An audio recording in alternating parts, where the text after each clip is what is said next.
welcome to the number 3 version of the Idiot Collective Hangout. Already we have some members of the collective down in the panel. As you can probably see, I'm Weggy. I'd like to say hello to everybody. And starting from left to right, I'd like to introduce you to the other members of the panel so far. Starting from my right-hand side, hello yet again to Chris, otherwise known as Yegi. Hello, Chris. Hi, guys. How you doing? All right, mate. Good. As ever. Okay. Next, our very good friend from Michigan, Mike. Hello, Mike. How you doing? Yeah, very good indeed. Very good indeed. And our latest member to the collective hang is a very good friend of ours within the collective forum, Scott, otherwise known as Iron Slim. Hello, Scott, and welcome, buddy. Gentlemen, thank you. Thank you for the invitation, and thank you for hosting. It's good to have you on board. Yeah.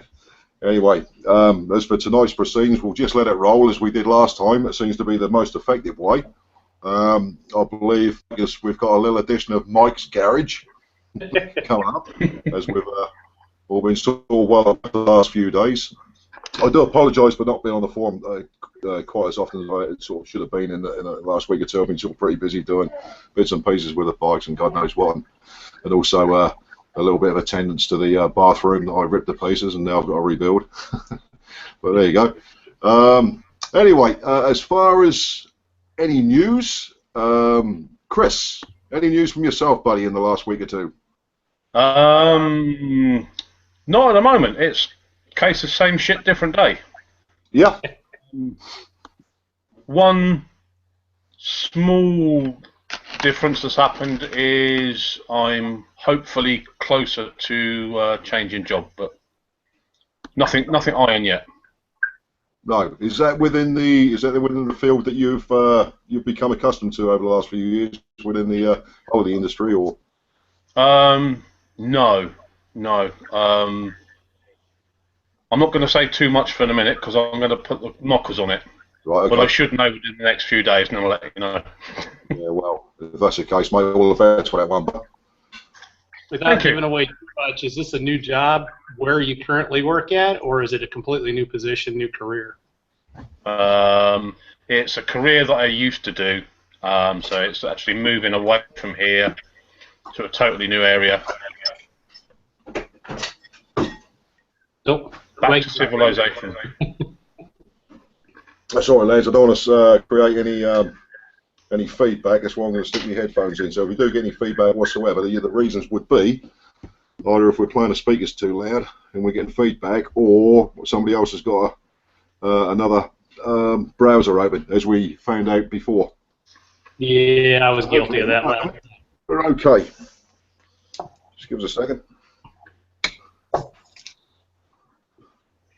I gotta say, after waiting for 3 weeks from the local Triumph dealer for this stupid washer for my oil plug, I'm looking at it and I'm looking at the diameter of the plug on the bike, and I'm not sure if it's the right part. So when are you going to find out if it's the right part? You're going to try and fit it tonight? Oh yeah, I'm gonna do that right live on the camera while I'm drinking beer, and I'm gonna move the laptop down on the ground. I'm gonna change the oil, and make a right ass out of myself if I mince this up. So. Happy days, mate. Happy days. What it's all about. Well, why not do it live? Yeah, no pressure. Anyway. I won't get sued by anyone or anything. No, we won't laugh. Not much. Anyway, just moving on swiftly to Scott. Anything happening with you, buddy, of late?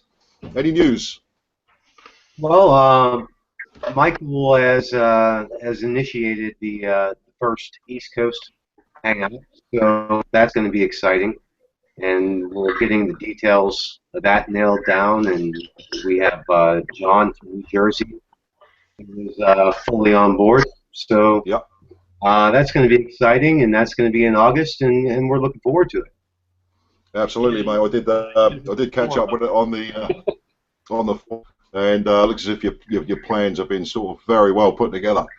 So, rightfully so, hopefully, it will all fall into place and you get a mighty fine attendance with that one because it looks fantastic. Yeah, we have high hopes. Yeah, absolutely, mate, absolutely. Yeah, well, I say, it's looking promising. I did see, and to be quite honest, I've been away from the forum for a couple of 3 days. I realised that not only have we got the east and the west, and possibly the south and the north, but we've also got a Canadian part of the forum as well for the Canadian members. So that's looking promising. So yeah, it's nice to see it build in a across the pond, so to speak. And it seems to be yeah, looking fine indeed. And I'll say, wish you the best of luck with that one. Thank you, sir. No problem. I think it's going to come together. It's a bit tougher in the States. We have an average of 4 to 5 hours travel time for people to get to central locations. So I believe if I'm right in saying, looking at the actual post that's covering probably about 120 to about 150 miles on that particular run. That's correct. Yeah, that's a good little run. Yeah. Right, and 4 to 5 hours for anyone to get to where we're going to originate from. So, but yeah. I think it can work out for us. Absolutely. Well, I say best of luck with that, buddy. Anyway, moving swiftly along, I'm going to just introduce 3 new personnel within the.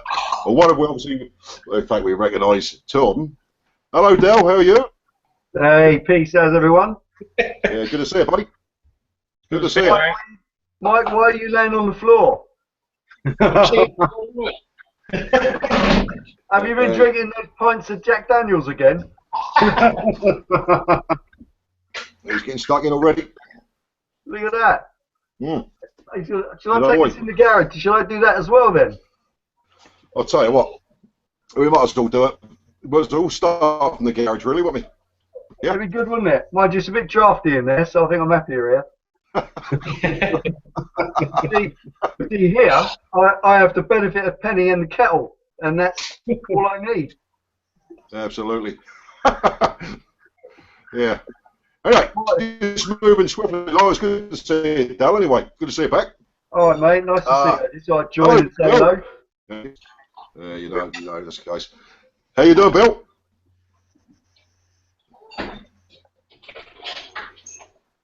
Stop whispering, Bill. Speak up. Is that any better? Most certainly is, bud. How are you coping? That's better. Right. Yeah, not too bad, mate. I'm missing the bike at the moment. I've been off of it for about a week now, trying to, wait for this blooming rectifier part to come in, but that should be sorted next Saturday. So back on the road at last. I bet you're missing not being on the road. Oh, it's doing me head in. It's been so nice here as well. The weather's been all sunny, and I've just seen bikes galore going out and about, and I'm not with them. It's not on. No, I must admit, since I'd like to think now, as I probably said last time, I'd like to think now that we've hit, British summertime proper. Yeah, it's a little bit. I don't know what it's like across the country or further down south or whatever at the moment. It's obviously raining up here this particular weekend, but the week itself has been superb, quite honestly. We've had some rain today as well. Supposed to be wet tomorrow, isn't it? Oh, I've had all the good weather here, mate. It's been gorgeous and sunny every day just to really get its digs into me. Yeah, that's your own fault, mate. You should have your bike on the roof. Living in sunny Margate. Yeah, because it snowed here this morning. That's not right. It did. Really? I shit you not. It snowed this morning. I thought your country is enough of that stuff. Oh, we've had too much, and Mike probably got some as well. Yeah. Yeah, we got snow Thursday last week, I think. All I know is it's like even today it's 48 degrees out. I got the heater in the garage, and it's just warm enough to work out here. Anyone brave enough to convert that to Celsius? 48. That's about 14, isn't it? 48. No. Yeah. That's cold. That's 10 degrees. Is that really? Yeah, that's about 10. I know. What is it? 15 is 60, isn't it? Right. You need 60 degrees to paint. So yeah, I was painting in the garage last week and it was 15. So that's about 10 degrees. About what we've had here, about 10 degrees, but it's no snowing though. Yeah. A bit of rain. Yeah, Mike, you do realise that if something goes wrong with whatever you're doing now, it's captured on camera for everyone to see. Oh yeah, I was saying that earlier. I was thinking more of warning Mike that you realise if that thing falls off the stand, it's going to fucking kill you. Yeah, Triumphs have got really notorious bad side stands, haven't they? You know, he's laying on it. Smile on my face. It will, isn't it? I mean, it's just going to be all bad. Are you trying to drain the oil there, mate? Trying to get the damn plug off. Hey, Mike, you realise if I do go tits up, mate, my roof, you know? Mike, why don't you do it from the other side? There's more access, mate. Well, because then you don't get to stare at my ass while I'm doing it. I knew there was a plus side to it. Bit of gratuitous builder's crack. Yeah. Oh, keep your bag up, right, wouldn't it? Because the exhaust is in the way. Yeah, you know that. Anyway, just moving swiftly along, we have a new member in the panel. Hello, my friend. Who are you? Me? Greg. Hello, Greg. Hey, it's Greg. Hello, Greg. How are you, mate? Hello, Bilbo. Good to see you again, mate. Good to see you. You'll have to bring me up to speed, mate. Greg. You know, is your name? What's your name on the site in the collective? On the forum, Zegos. Sorry? One with the Triumph. One with the Triumph, the bonnet, The beautiful bonnet. The one with Friends with Ian. Right, okay. That's narrowed it down to about 1900. My name on the forum is Zegos, but you can't do it. Really? Just call me Greg. That would be easy for everyone. Anyway, good to see you on here, buddy. So, Greg, mate, what's happening with yourself? Any news? News. I changed job last week. Yeah. Yeah. Worked in the garage today. Tomorrow riding. Looks like weather will be better. Now it's pissing down here. Yeah. Right. That's it. Now I'll say who you are. Everyone who sells a used motorcycle is a lying bastard. Oh yeah, we just changed the oil on it. Should be good to go. That shit's coming up as black as it could possibly be right now. Yeah. That's because it's ginger. Yeah. You said it again. Ginger is always a pain in the arse. You're That's why I'm dealing with the ginger in Oh, mind. It's You another need some apology matte on the black paint for forum. that, brother. What's that? You need some matte black paint for that ginger. Oh yeah. You're offending ginger people again, though. I was thinking if I was gonna repaint this bike, I would paint it the. There's a special edition Triumph color. It's like almost. It's a little bit darker than olive drab, like a satin olive drab. They painted the Steve McQueen bike. I probably painted that color. British Racing Green, isn't it? Yeah. That's it, yeah. Bit of matte British Racing Green, can't go wrong. No, absolutely. Either that or Panzer Grey. You don't want to do Panzer Grey as well. Yeah. Yeah. Do you know what? British Racing Green. That black and the chrome definitely looks great. Yeah, it's not too bad. Definitely. He likes it. So What's the main thing, isn't it? it's it. Well, it's good for a quiet life, if nothing else, isn't it? Well, absolutely. We know what that's all about, don't we? Oh yes. Anyway, yeah, sorry, Greg. Yes, Greg, with the you posted questions up about the colour of the seat and this and the other. Yeah, absolutely. It's good to meet you, buddy. Greg Orse. Yes. Yeah. Good to see you on here. Anyway, just a little bit. My son was he's 17. He was doing his car lessons, much to his mother's delight, and he's a 50cc Chinese scooter, which was nothing to do with me whatsoever. His mother decided to get one brand new. I said I could have got one for the same price. That was about 3 years old. It would have been Japanese and stayed together. But there you go. That's about 12 quid though, isn't it? Brand new, or they're about 15 quid now. Yeah. Try grand. Believe it or not. Yeah. Anyway, last Saturday he told me, he said, Daddy, I don't want to drive no more. At the age of 17, he said, I've had enough. He said, I'm just not interested in cars at all. So, fine young man. Fine young man. Yeah, he hadn't told his mother anything. He spoke to me first, and he said, Dad, he said, I want to do my, I want to get a 125, and that's great. That's fantastic for me, because I really honestly thought, I only went to the Kesgrove bike show the weekend. I was sort of speaking to a good few people saying that it looks as if his son doesn't want anything more to do with bikes, and now he's turned around and said the following day that he obviously does. So the idea is, we're going to sort him out a 125, but obviously he's 17.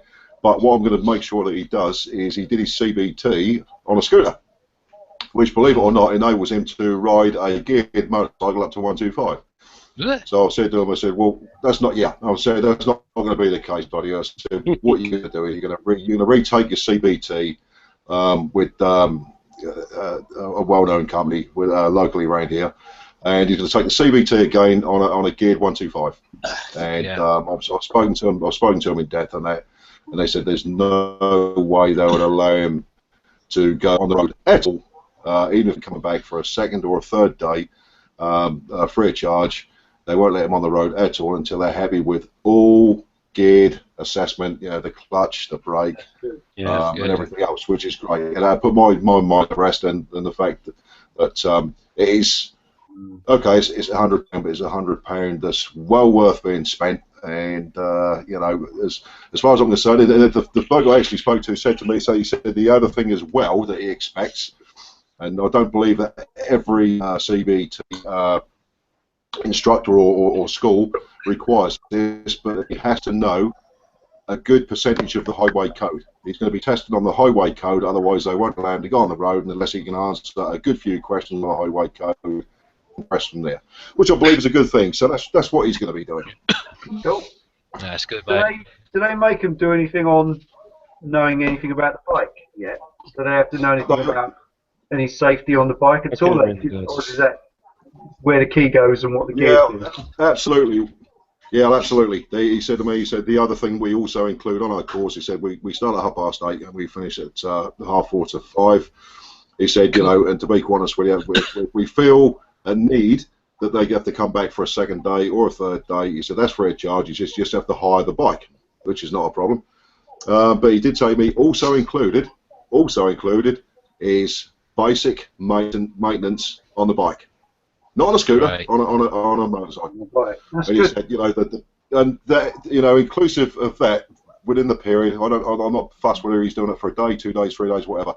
As long as he comes out of it confident that he can ride a geared motorcycle and he's happy with what he's learned, and to me, that's value for money. That's what it's all about. Yeah. That's a bit of a loophole in the law. I went to impress when I heard about that. Yeah, it's good. It is. I think it's like a lot of these things. Often, what the law requires just isn't enough, and it's up to us. If we don't take the initiative and do these things voluntarily, then they'll soon make them law anyway, because the accidents will follow. Yeah, understanding how a bike works and how to maintain it is just as important, isn't it? And how to ride the thing. Yeah, absolutely. They should do it more often. They should do it for cars as well, because the amount of people that don't even know how to change a tyre on a car is just ridiculous. Do you know, I went in a petrol station once. I pulled in a petrol station on the bike, and I was filling up the bike, and there's a woman in a suit, like an office woman, next to me. She had a Ford Fiesta company car, and she stood there with the book out, like the handbook, thumbing through it, working out how to get the fuel cap open. And she had the fuel flap open, but she couldn't get the nozzle in. So I didn't like to tell her straight away that obviously it's a diesel car and you won't get the petrol nozzle in because it's a bigger bore. And she's trying to ram the petrol nozzle into this little tiny hole where the diesel filler goes. And I said to her, "Is it a diesel or a petrol?" She said, "I don't know." So I said, "Well, have you had a look at the bonnet?" She goes, I don't know how to open the bonnet, and this is a Fiesta. And do you know what? To my embarrassment, nor did I. We couldn't get the fucking bonnet open. And it turns out what you have to do is the blue Ford badge, the oval blue badge on the front. You have to press it. Yeah, like sort of Raiders of the Lost Ark. You press it and it twists and vanishes into the grill. Yeah. And then there's a key in there. You turn it, the bonnet opens, and it's just. I still couldn't tell it was a fucking diesel. It's just a load of plastic. It's like a load of Tupperware boxes under there. And by the time we worked out right, I couldn't see any HT leads. There's just a few metal pipes. Well, that'll do. And by the time we worked out it's a diesel, the woman come out from the petrol station and said, "It's diesel, love." Yeah. I tell you what, it's amazing. It's amazing how you say that, because my wife, she had the little Ford Fiesta, and you know, because I had I don't know why they switched sides, but the Fiesta boot lever, or the lever, it's on the left-hand side. Yeah. So anyway, once you got the new Focus, right? Yeah, it was sort of popping around underneath the dashboard, thinking, oh, where's the fucking handle? Yeah. You're sort of looking around, and you go looking outside, and you think, well, how the fuck did you open the bonnet? You're trying to get your fingers underneath. You know you can't because it's so well pushed. It's embarrassing, isn't it? And your wife comes out and she says, "What do you think you're doing?" Oh, so I'm trying to open the fucking bonnet. You said, well, it's like this, look. Yeah. And turns this little Ford thing in the middle of the dash into the grill, and pop, bang, and it's up. You know, lovely. Oh, the funny thing is, though, it's no wonder. How can you expect people to take any interest in a car, in the maintenance of it, when you look at modern cars and you can't do anything to them? They don't want you to touch it. No. You open the bonnet, if you're able to open the bonnet, and underneath it's like a Tupperware party going on.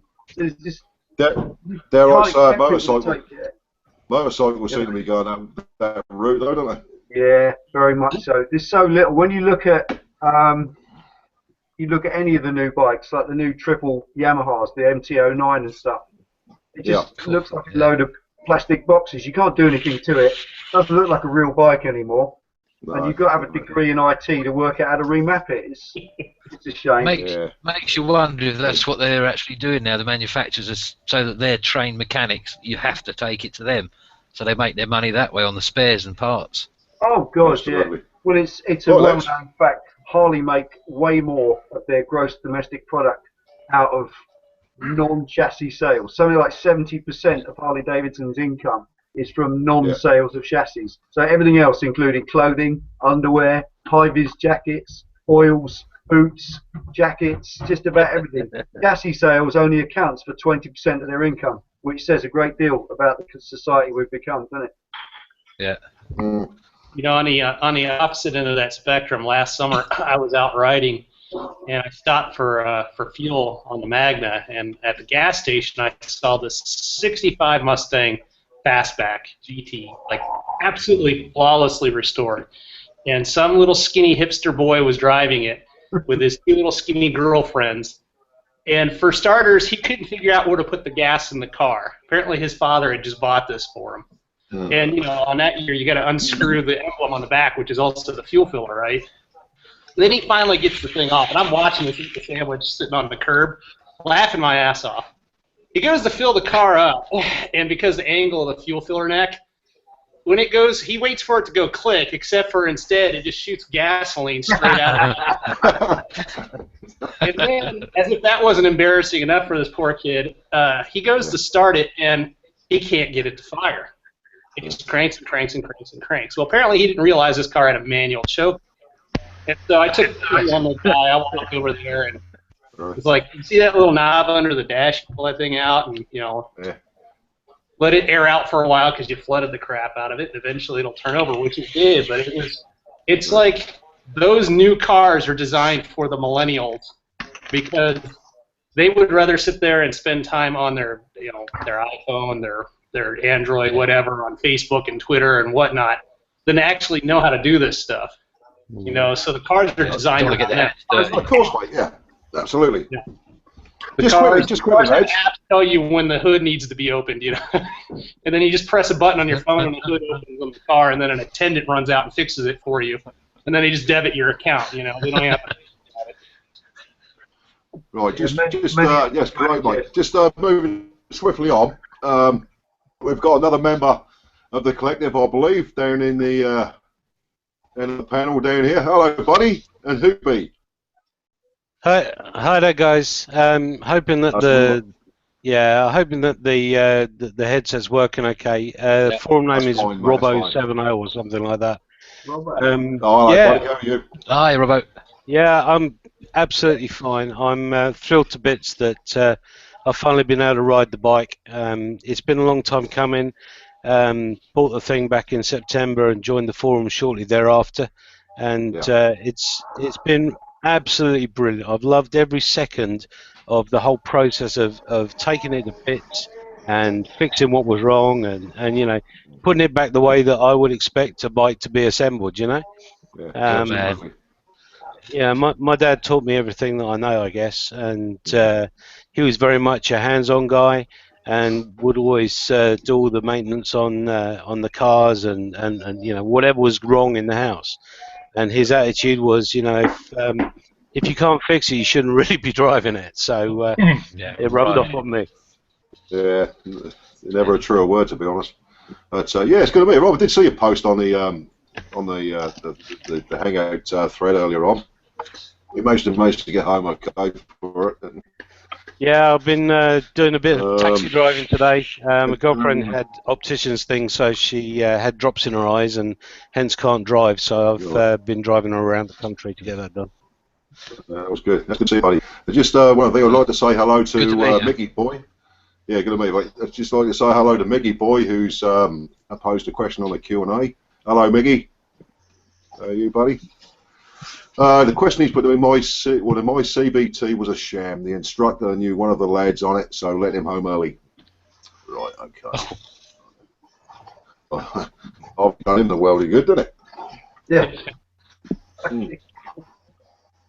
Anyway, Mike, how you getting on with that trumpet, buddy?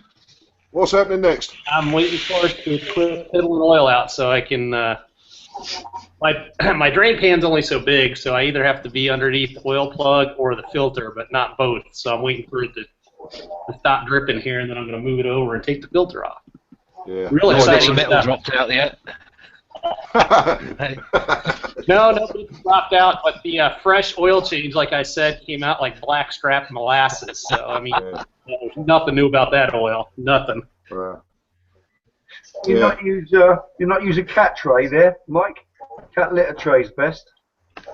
Cat litter tray. Well, unfortunately, my cats are still using the cat litter tray, so I can't. It's just a mere technicality. Yeah. You'll soon move. Just tip it out and give it a rub down, mate. Yeah, be right. Where are they? Any lumps in it. About that. Good for clearing up spillage. Right. Yeah, absolutely.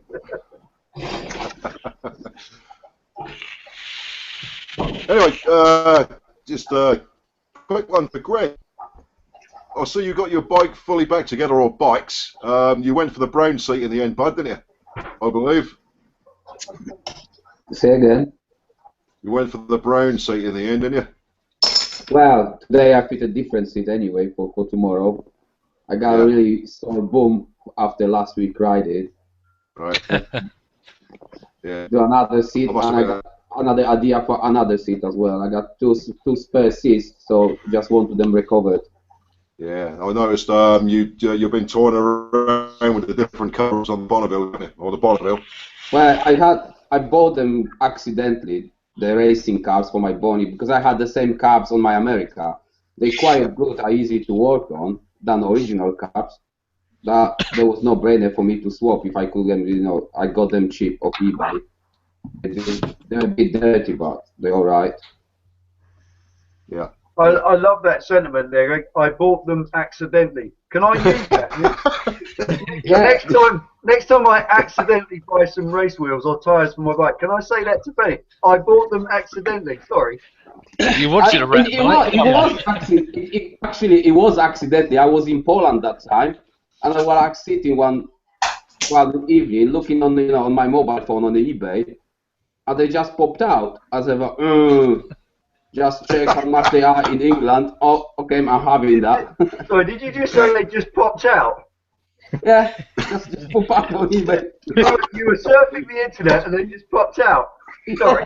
Exactly. You sure it's the Better internet? by the minute. No. That is the lamest excuse I've heard in a while. No, no, How no. can That is Ex- pure how class. can you possibly get away with that, mate? Really? How can you get away with that excuse? No, I can easily. that is fine bloke behaviour. That is. I'm very proud of you there, Greg. They just popped out, so I Thank you bought them very much. accidentally. Yeah, it was accidentally. It was just, moment of madness. Yeah, Well, But at least I knew what I'm doing. that's all good, Del. But you see, unfortunately, it's going to come back to bite you because when Penny accidentally happens to buy something, then you got no leg to stand, have you? Absolutely, you are right. Yeah. Yeah, What I reap, absolutely. I tend to sow twofold. So you're right there. Anyway, Bill, yes, mate. what's happening with your job, buddy? We're sort of we've had a bit of bad news from you the last week, mate. It's basically they've cut the staffing back way too much now. Instead of like 5 or 6 people in certain sections, there's only 3 people. So as soon as someone's off on holiday or off sick, you're already up against it. So I've basically got to do every weekend for probably a month now without a day off. I asked them the other day, could I book a holiday before August sometime? Any week will do. No. So no one on site is allowed to book a holiday until September, basically. Really? And they can actually get away with it. Yeah, and I see that you're obviously trying to keep your nose clean because you're moving within the company, though, aren't you? Yeah, exactly. I mean, they have, where I pulled my back before, the old manager did sort of say, I see you've got a back problem. And it's like, no, the back problem came about because we were short-staffed and running around like loonies. So I said, that's not a problem. So, of course, now I'm being extra careful so it don't go again, sort of thing. That's assuming they're going to let me actually go in August, not suddenly change their minds again. Jesus Christ, mate. Yeah. I don't think there's much long left up there anyway. Right. I'll be sure not to see you. You're not going to be, but you're still making the ice, aren't you? If I'm right in saying. Oh yeah, I'm gonna be there for Margate Meltdown because obviously it's a local one, so I'm gonna meet the guys a little bit up the way of the motorway, bring them back down for that. So I'm gonna go into work for a few hours, come back for that. But then from the Ace onwards, it's back to normal, and then well, it better be anyway. Yeah, absolutely. I mean, we obviously start to look sort of fairly busy now, aren't we? I mean, I'm sort of I was down for the 2. The first one will be Bishops, obviously. I'm looking forward to that, and also the Ace, which is going to be a biggie. I really wanted the Bishops one. Really wanted to go to that one, but the Ace will be superb. Always is. Any collective meet is superb. Yeah.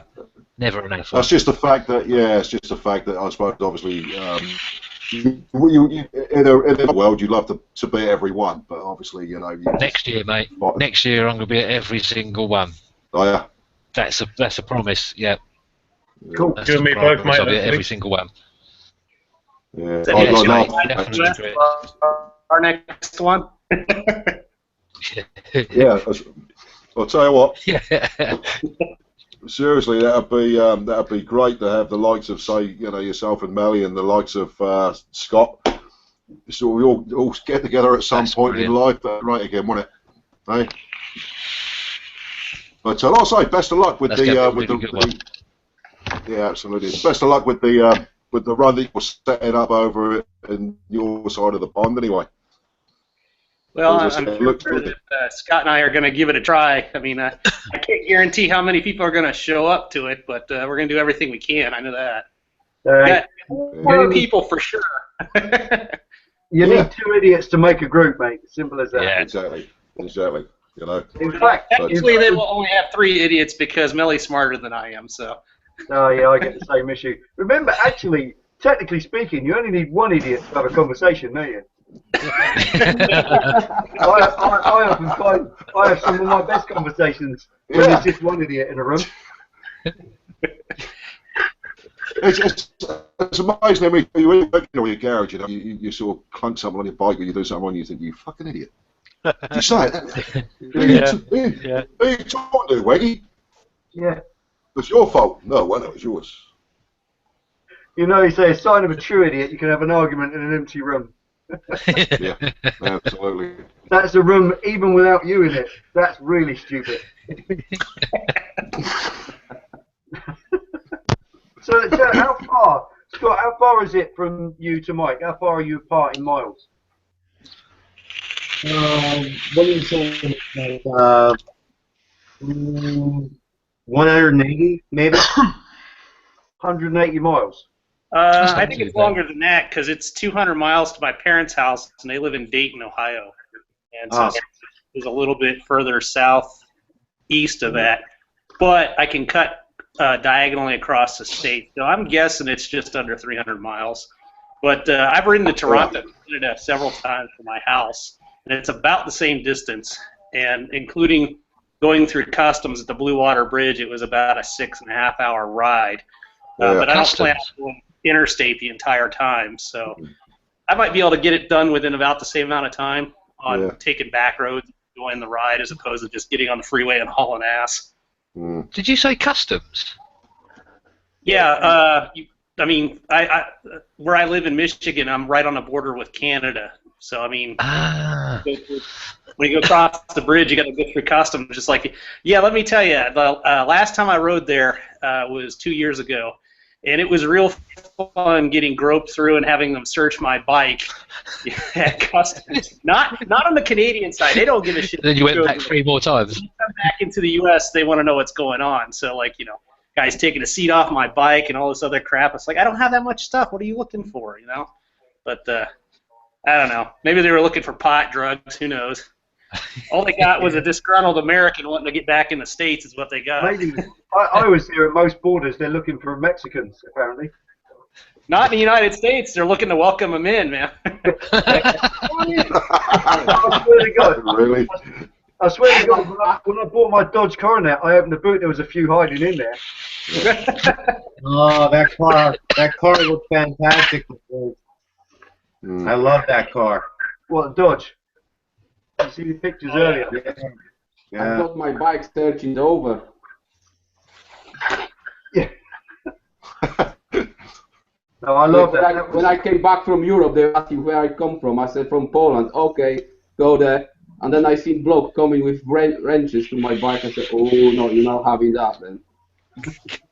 They check all my saddlebags, everything. Oh, only what I've got, I got proper alcohol, 90%. Yeah. 90% alcohol. Yeah, just half a liter of 90% alcohol. Yeah. Do you not think they confuse it with a petrol tank? It smells different. Yeah, but it makes the bike run faster, eh?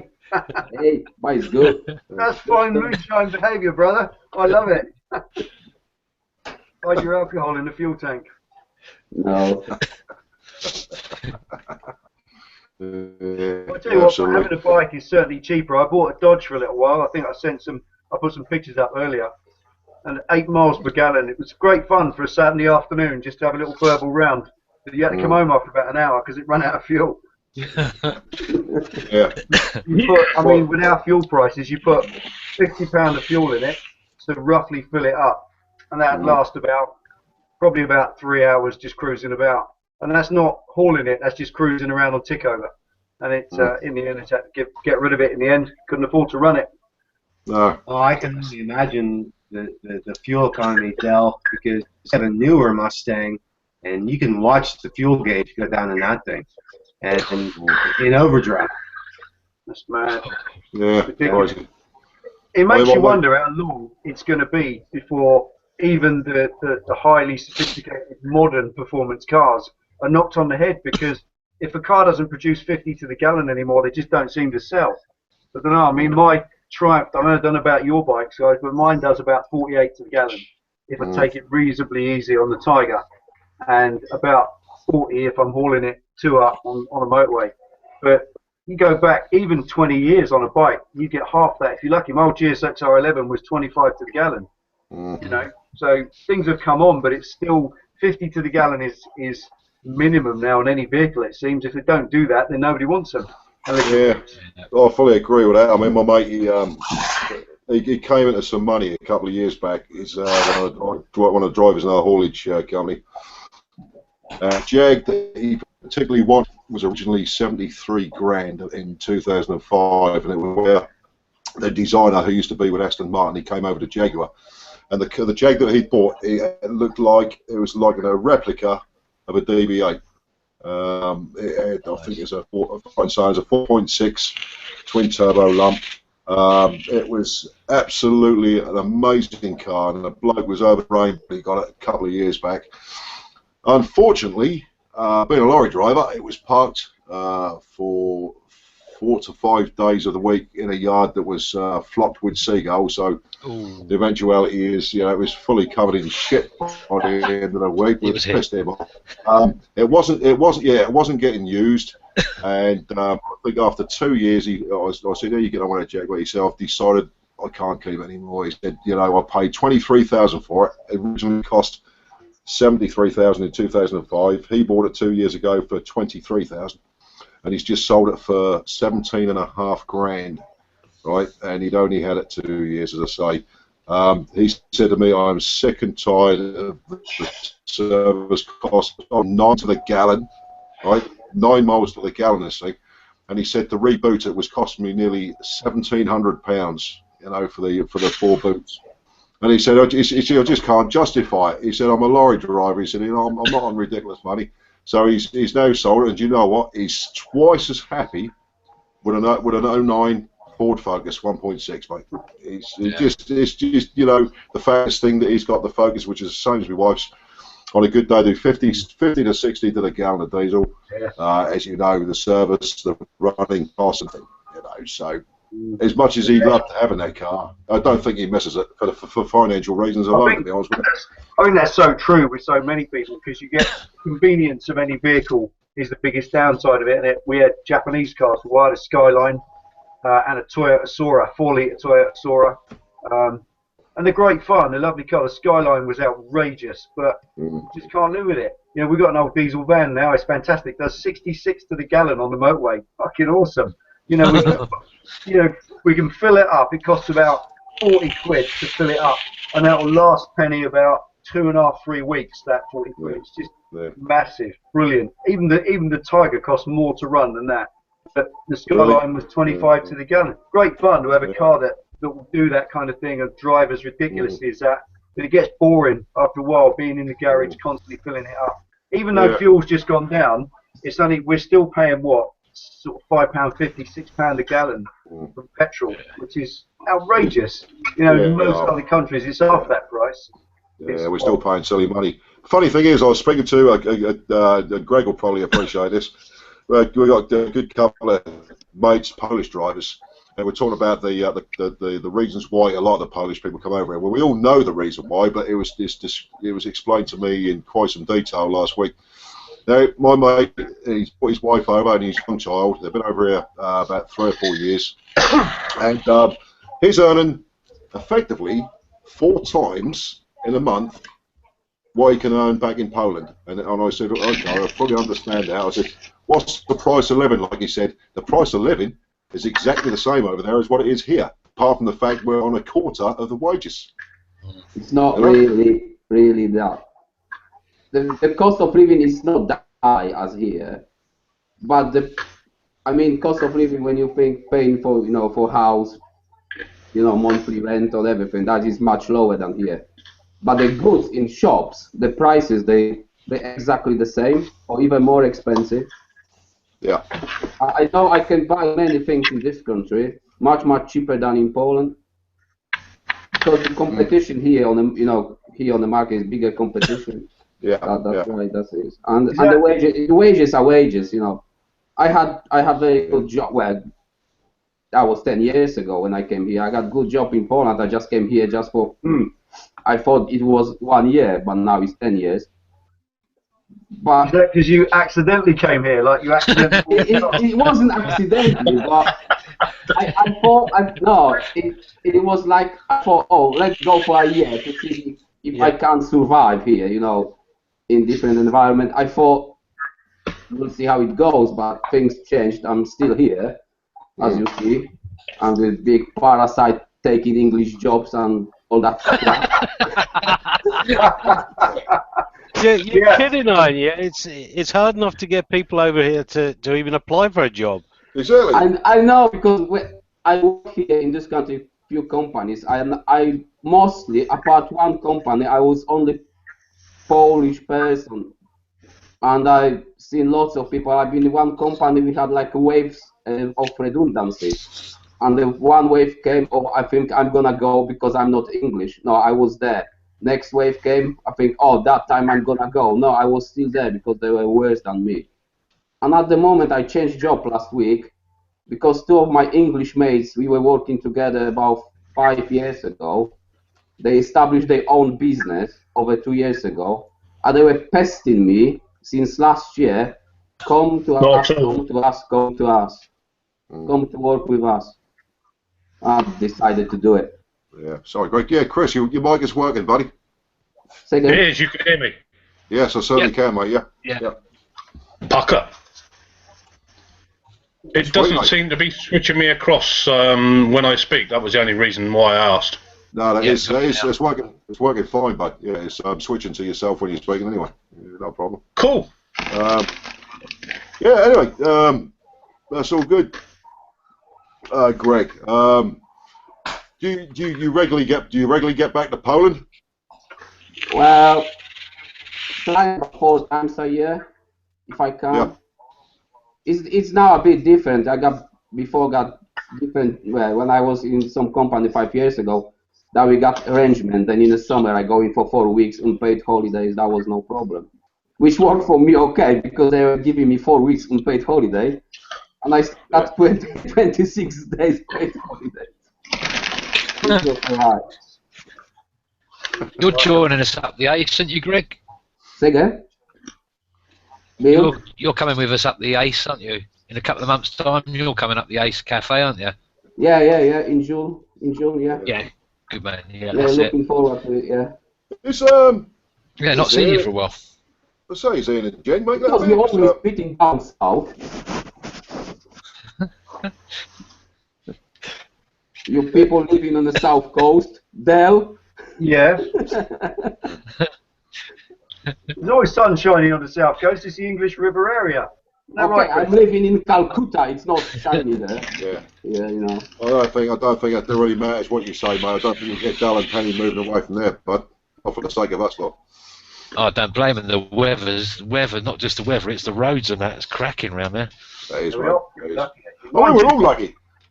The trouble is, you always suffer the same issue. We live in a fantastic place, but in the holiday season, it's mobbed by visitors. So you are just another tourist. Anywhere you go to buy a coffee, you're ripped off with all the other tourists, and the roads are jam-packed. So you've got to find roads to ride in the summer which are away from the nice place. Where we rode along the coast road on the Jurassic ride, you can't go down that in June, July. Well, only if you want to join a procession of caravans. It's just miserable. Yeah, so same round our way. You know, we just end up going inland and finding, you know, countryside roads to ride and places like that, or going short distances and pulling up and just, you know, drinking tea and eating cake, which is a real bore sometimes, you know. But the trouble is, sometimes on them little country roads, you're going along on the old country roads, and you've got some tourists who's coming the wrong side of the road or just cutting the corners because they're out on their little Sunday jaunt in their cars, aren't they? Bloody foreigners, yeah. Welcome to my world. Yeah, I'll tell you what else we get. Really bad down there, Chris, haven't you? We have the steam fair in the summer as well, yeah.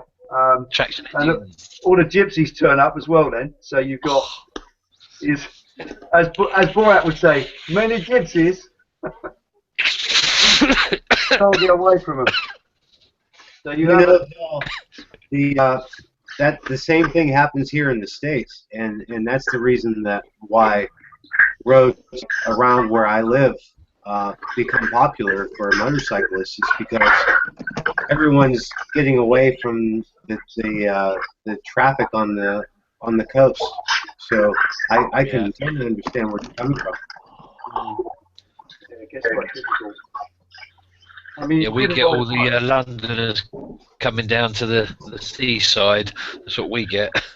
Yeah, to be honest, when you look at it, if we didn't have, I mean, I love cars, obviously, you know, strictly certain cars, big muscle cars and trucks and stuff. I love all that sort of thing, especially off-roading, big four-wheel drive stuff. You couldn't do it. You just, where we live, you just cannot do it. There's nowhere to go off-road. You can't drive anywhere in anything other than a bike because you've got to be filtering all the time. And if, unlike in the US, you can't filter in most states. If we couldn't filter on a bike, I probably wouldn't ride a bike. I'd get a truck or something and have more fun with that. And then just do off-road stuff on bikes. But even that, we've got to go to Salisbury Plain, which is miserable because all the yobbos go there and it's just a tiny little area. And yet in most other countries in the world, there's plenty of off-road action if you want it, especially Australia and places like that, you know. Yeah. But this is the problem. We live in a tiny little overcrowded island that's over-controlled. If you take anything off-road, then all the fucking ramblers throw grenades at you.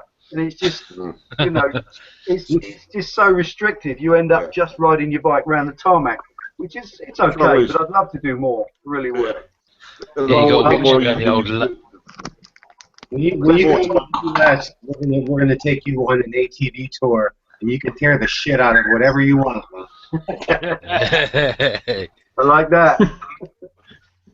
That's right. It's what you're saying. Though the more time goes on, the smaller this becomes. It's overpopulated. The regulations are getting worse. And once upon a time, you used to be able to do a bit of green laning with no hassle whatsoever. You might come across the odd farmer or the odd character who might be having a sort of a jaunt around for whatever reason. But nowadays, the regulations stop you having fun, basically.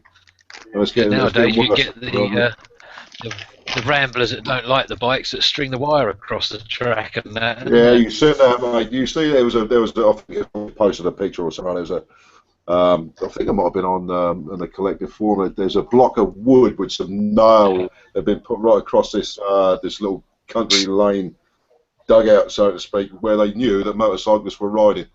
Yeah. You know, it's just fucking. Mind you, don't you agree though that only occurs because of the restriction that everybody's forced into the same small space, and of course the righteous ramblers, because they walk, they argue the green flag, arguing that because they're walking, they're being righteous and doing peaceful things, and you noisy bikers, blah blah blah blah. So you're always going to lose that one. If you got to come, my brother he's a paramedic in Australia. And he said he can go an hour out of his town where he lives, and there's 1,000 miles of nothing. He can just tear ass his bike till it runs out. And there are no ramblers. There's nobody in the way because there's fucking nothing there. But we live in a tiny little island. That's the problem. We're all pushed into the same little bit of space.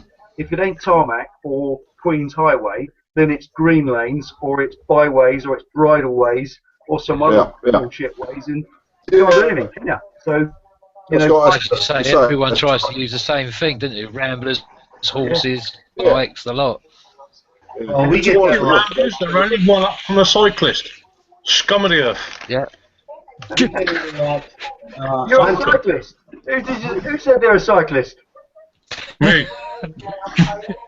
Hang on, I've got this vision already. All right, I've got this vision of spandex going on. Please tell me that's not. I'm going to have nightmares now. No. That's horrible. That's not funny. I don't like that. I feel a bit I'm going to queasy sleep tonight. The only proper place for spandex is on rock bands of a certain era. Yeah, I'll make the Spinal Tap. Yeah, you know that. But yeah, it was good. Yeah, we're pretty restricted over here, and sometimes when you see some of these videos, from Australia, whether it be America, places like New Zealand, many other places, within the continents, the different continents, you think, fuck, we are so highly restricted over here. The fun factor is being squeezed out of us. There's so many cars on the road now. I mean, I remember some of the roads I used to go when I was younger on the old bike and that, all around the old twisties and that. You can't now because you go round the corner now and there'll be a big queue of traffic wandering around it. They all use the rat runs as main routes now. Absolutely, and I suppose in a way we, just bring this one thing up. I mean, we talked about the CBT was brought in so many years ago, and let's be honest with you, the majority of us, I would have to say. We taught ourselves how to ride many years ago, didn't we? We just taught ourselves. We never had no training or nothing like that. And when you got to the age of 17, you put in for your test, and that was it. You passed your test, you passed your test, and we could go from a 250 up to wherever you like, innit?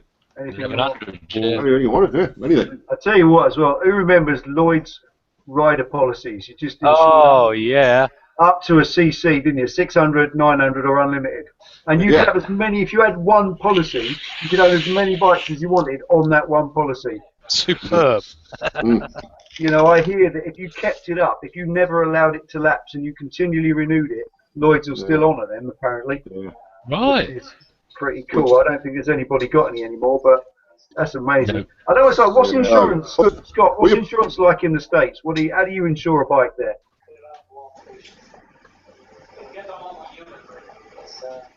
One second. Gone quiet. Say again? You got me now?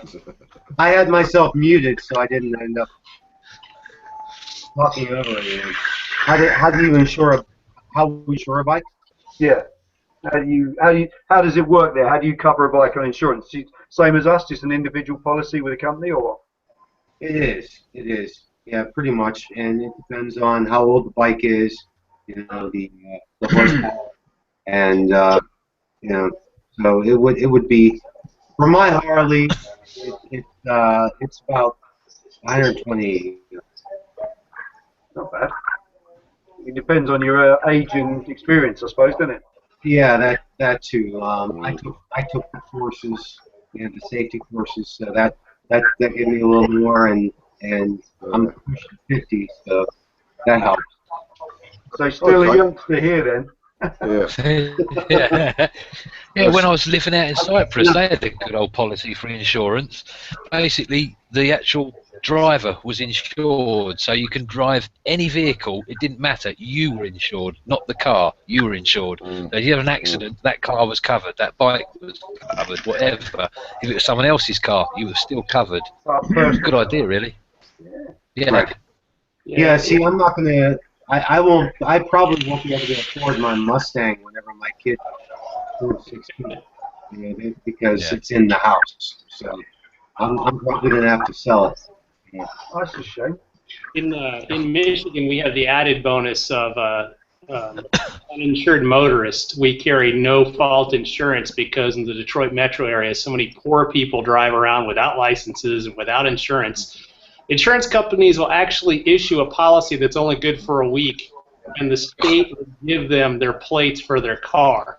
And then they'll turn around and they'll cancel the policy, run into you, and now you're short-shafted. So on my motorcycles, I've got 3 bikes. 2 of them have full coverage, and that runs me about $650 US a year. And it's not like I can ride all 3 of them at the same time. But 30% of that cost is the no-fault insurance I have to carry, because the courts in Michigan won't even hear a traffic case unless there's a fatality. They don't issue citations. You fix your own vehicle. So even if you're sitting parked at a light and someone rear-ends me on my bike, my insurance company has to fix my bike. Their insurance company won't touch it. I would have to sue them to get the difference back. That's crazy. So every state's different. Like Michigan's horrible for insurance because of how many people drive without licenses and without insurance. Really? That's the point I was going to make, Mike, because also speaking to Scott, obviously over in the UK, your insurance policy can, between person to person and county to county, can vary because of where you live. Yeah, is that the same with certain states in America? Then the prices vary, or? It does, but the state, each state has its own individual underwriting companies for the insurance policy. So, like, let's say you got one big company like Allstate, and they have offices in every state. Right. Well, each state actually has different laws when it covers traffic, and so the insurance policies will be slightly different. But that doesn't prevent me from traveling across the U.S. and still being covered. But if I move to a different state, my rates might go down, they may go up. I may have to get an additional rider. It's probably costing me twice as much in insurance to live here in Michigan as it did when I lived in Ohio. And fun fact for motorcyclists in the United States, Ohio, at least 5 years ago, had more licensed motorcycle operators than any other state in the U.S. And not so in Michigan. Yeah. How many states have still got no helmet or don't have a helmet law? Is it 1 or 2 left? You know what? Our state just got a no helmet law. If you've had your operator's license for, I believe, at least 5 years, helmet's optional. Prior to 5 years on your license, you have to wear it. It's mandatory. But they just recently passed that a couple of years ago. When I first moved up here 17 years ago, you had to wear a helmet. It was mandatory. Is it the same in Pennsylvania? Pennsylvania appealed their helmet law a couple of years ago. Oh, really? Yeah. So how do you feel about riding without a helmet? I wouldn't do it, and my wife wouldn't let me, to be honest. But I think it's stupid, to be honest, and I see a lot of riders around here that do it. And just to talk about the insurance part, a lot of the insurance stocks, like for instance, whenever I lived in Southern California, you had a lot of uninsured motorists coming from, like, for instance, Mexico. And that's what causes a lot of the rise in insurance costs, is the uninsured or underinsured motorists, because California doesn't have a vehicle inspection or anything like that. So you ended up with a lot of people on the road as well. I think because this has been a debate here for a long time. There was unless you've heard of it before, there was a very famous old fella called Fred Hill who campaigned against compulsory helmet wearing from the early 60s right up to the 70s when it became law in 73, I think, if I'm right. Right. 73, wasn't it? And 73, yeah. 73 from then on, and Fred Hill campaigned and just went on without wearing his lid until they locked him in prison, and he died in prison, and he's a bit of an icon now. So the Motorcycle Action Group, who kind of work with that, have said many times if it was optional, I reckon as many as 90% of people would still wear it voluntarily anyway. So it should be a freedom of choice and not a compulsory thing. So there you go. Freedom of choice is not something we enjoy anymore in life, is it? No, not yet. absolutely not. Yeah. I don't think any of us really, after the, I mean, let's be honest, I've been riding, you know, much before 1980, 81 time. So I'd have to say that not one of us would probably ever envisage going out on the road without wearing a helmet of some sort. It feels wrong. Yeah. I've done it accidentally before when I've got halfway down the road and realised I hadn't put the lid on, but immediately gone back and put it on again. Accidentally. Phil, were you going to the Olympics for carbs at the time? Did I get that right, Greg? I got that right, didn't I? Accidentally. Yeah, you just forgot the word officer. Yeah, honest officer. I accidentally didn't wear my helmet. Yeah. And I accidentally went 180 mile an hour on my ZZR 1400. That's all But right. nowadays, it just feels wrong without it, doesn't it? I mean, I ride mine up and down the road sometimes when I'm checking it out without a lid on, but it still feels wrong. We say it feels wrong, but it only feels wrong because you've never ridden without one. Oh, no, agreed. When you look at, I've contact with a chap called Jeff in the US, and he never rides with a helmet. He won't ride unless the weather is such that he can ride in a t-shirt and no helmet, and then he rides his bike. So for some people it's quite natural, and they feel it's too restrictive to wear a lid. It's just what you're used to, isn't it? It's like some people can't wear a full face lid. Some people have to wear an open face lid. They can't wear anything else. Too claustrophobic. It's just what you're used to, I suppose, isn't it? Yeah, I don't like wearing full face lids. I think I've worn one once for 6 months. That was it. Just didn't get on with it at all. But it's weird you saying that, because I saw one of the blokes. I think in the States actually, he had a big Harley dealership in California. One of the top ones, Todd. I don't know if you know the name. But he said as soon as that helmet law came in, his business plummeted. He had to sell his bikes at half, instead of like $30,000, he was knocking them out for $10,000.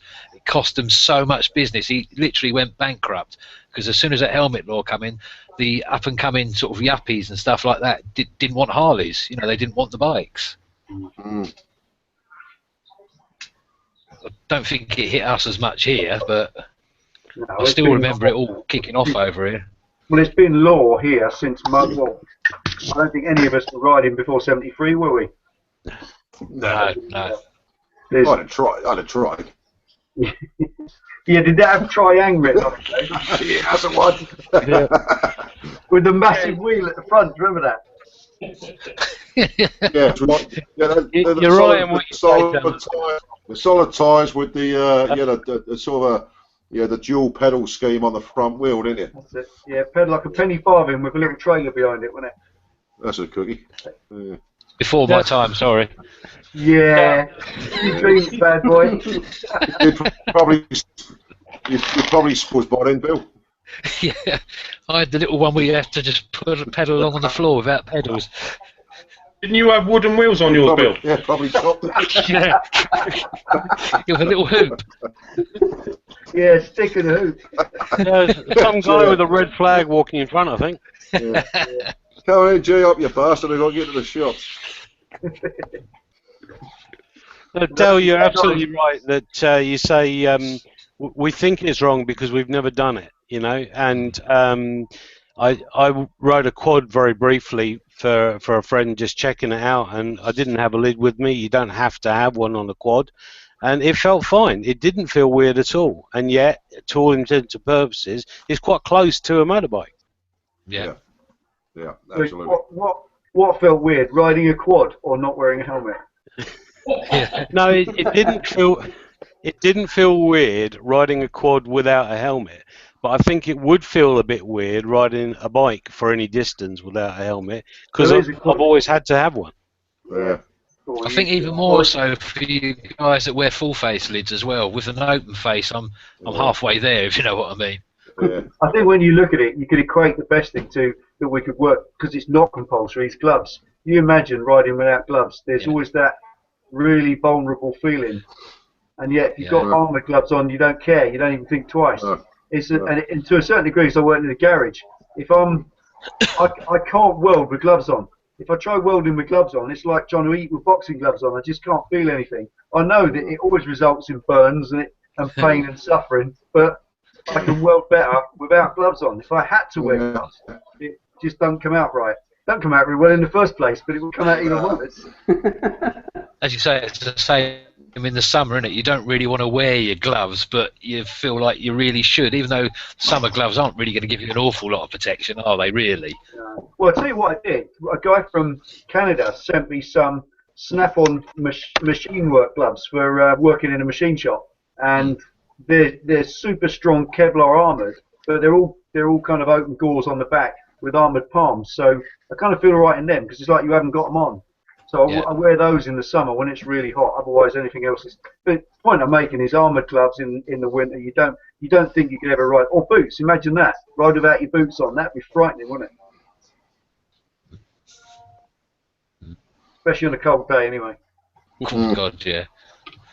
Yeah, I suppose, like you say, it's what you're used to, it. You know, I mean, years and years ago, I used to ride around. As probably a lot of you did. You know, your first helmet. My first helmet when I started riding. You know, 50cc. Well, before that, but 50cc when you went on the road was the first thing we did. Most of us went down to the local motorcycle shop, bought ourselves a Centurion open face helmet with a peak, threw the box away, threw the peak away, took the helmet home, sprayed it matte black, a swastika go on the back, and you're on the road. Yeah, you're just missing one thing: the aviator goggles. That's the other thing. Well, yeah, absolutely. Yeah. I mean, I've got a stadium mate from a jumble sale. Yeah. Yeah. And that hilarious visor that you could get that would clip onto it, it was like a goldfish bowl. It was like this big. I think Johnny Cactus just bought one of them. I think so. Excellent. More money in my PayPal account. No, you're right. I think I paid about £8 in a jumble sale for mine, and it's like cork on the inside and leather. How could that go wrong? You were absolutely, yeah. Unbelievable. Unbelievable. I mean, just a question for you, lads. I mean, I know, obviously, seeing Dell's video, we did the back of Coolwear video a few months back, and a couple of years back, even possibly. Just looking at your coat hanger, you've got a fair amount of gear, Dell, haven't you? You've got quite a few different jackets and suits, and Yeah. You know, Like the Imelda Marcos of jackets, Benny calls me. You know what I'm saying? You know, it looked like a rock band's coat hanger. You know. The old tart, you. Yeah, absolutely. That's right. But just Fucking hell. just You know going what back. that is though? No. See, you know what it is? That normally would be in the wardrobe in a normal way. But when you see what Penny's got in the wardrobe, I've got no room. So, you know these women are. I have to have a rail in the Understand. But going back to the thing of the question I was going to pose was when it comes to motorcycle helmets, how many helmets do each one of you possess? Have you bought a helmet for different occasions, obviously, but for different times of the year? I mean, obviously we know that Bill's got the Shark Raw, which is an extended helmet. I've got one other helmet, which is just another open face. That's it. A cheap HLC, is it, or something like that? Oh yeah. That's it. That's the only ones I've got. Yeah. Okay. Well, I'll say Dell first because we know obviously Dell's bought. We've seen some unboxing over the last 2 or 3 years with various helmets. I remember the Bell, wasn't it? Yeah. I've got a roof boxer, an HJC thing which I just use for work because it lives in a locker room where it's not brilliantly secure and it's just a cheap thing. I've got a Built-Well open face, which is like a chopper sort of lid. Nice. Just a little thin, slimmed down open face thing. An RI Freeway, which is just a proper, and I've got that one. I do like that. Oh, Which is quality. I'll just say, awesome. Evening, Penny, by the way. Hi. All right. Hello. Hi, Pen. Hi. Hello. You got to have something stupid in your life, for now. This flash helmet you're on about again, are you sure? That's fun. That was about 3 weekends. I'll just say, yes, special occasions, that one. It's just an old Arrow. It was just sitting out the back doing nothing, and everybody started decorating lids because Nelly started doing the stupid horse face ones on his. So it just grew from there. And I think, actually, seriously, has anybody seen the videos? Alec doing his copperfish, doing his skull lid. Yeah. They are. They're the man of talent, isn't he? Yeah, certainly. Awesome. Oh, unbelievable. Yeah, looking forward to seeing that finish. That's going to be brilliant. I tell you, I showed that video to my boy because he's really into art and craft and stuff, and he was amazed at the process of pouring the latex in, using the Lego bricks to form the. That's real top quality stuff, and you know that man knows how to create awesomeness. You know, it's like he's. Have you seen these drawings? Definitely. The pencil drawing he did of himself. Yeah, that was brilliant. No. That was superb. It wasn't himself, Del. It was the one from Lord of the Rings, or one of those ones. He done it from one of them. Have another look at it. That's what the character's from, but he's done the face features as his own portrait. Have another watch of it. Have a close look at it. It's him. It's a self-portrait. It's brilliant. He looks the same. It's absolutely brilliant. It really is. Is that one in Dell? What's that? Is that one of his videos? Is that on one of his videos? That's his videos. Yes. And just I can't find it now because I'm on this. But yeah, go back to his videos and you'll see him. It's like a speed drawing, speeded up of him drawing some warrior from Lord of the Rings. But when you look at the face, it's him. It's just outrageous. You have to watch it back 4 times. He's legendary skills. Oh, I was like Bill when I made a point of saying to Alec, because with Bill's main motive on the forum, all of a sudden changed because obviously for years and years, you know, for the last I had the stiff helmet of Bill, and that photo had been on there for ages. Sounds so wrong. And we do tend to sort of change it around. I mean, all of a sudden I came on, you know, one day and I see this new one. I thought, fucking hell, that looks professional. That really looks good. And obviously, I posted a question about it. And obviously, you assumed it was Alec, not me, didn't you? No, I'll tell you, I honestly didn't know. And Alex said, because obviously you told me it was Alex. who had done it, and then I said, well, Jesus, man, he's got some quality talent there. I sort of listened to him, will you do one meeting? He basically told me to fuck off, I ain't got no time.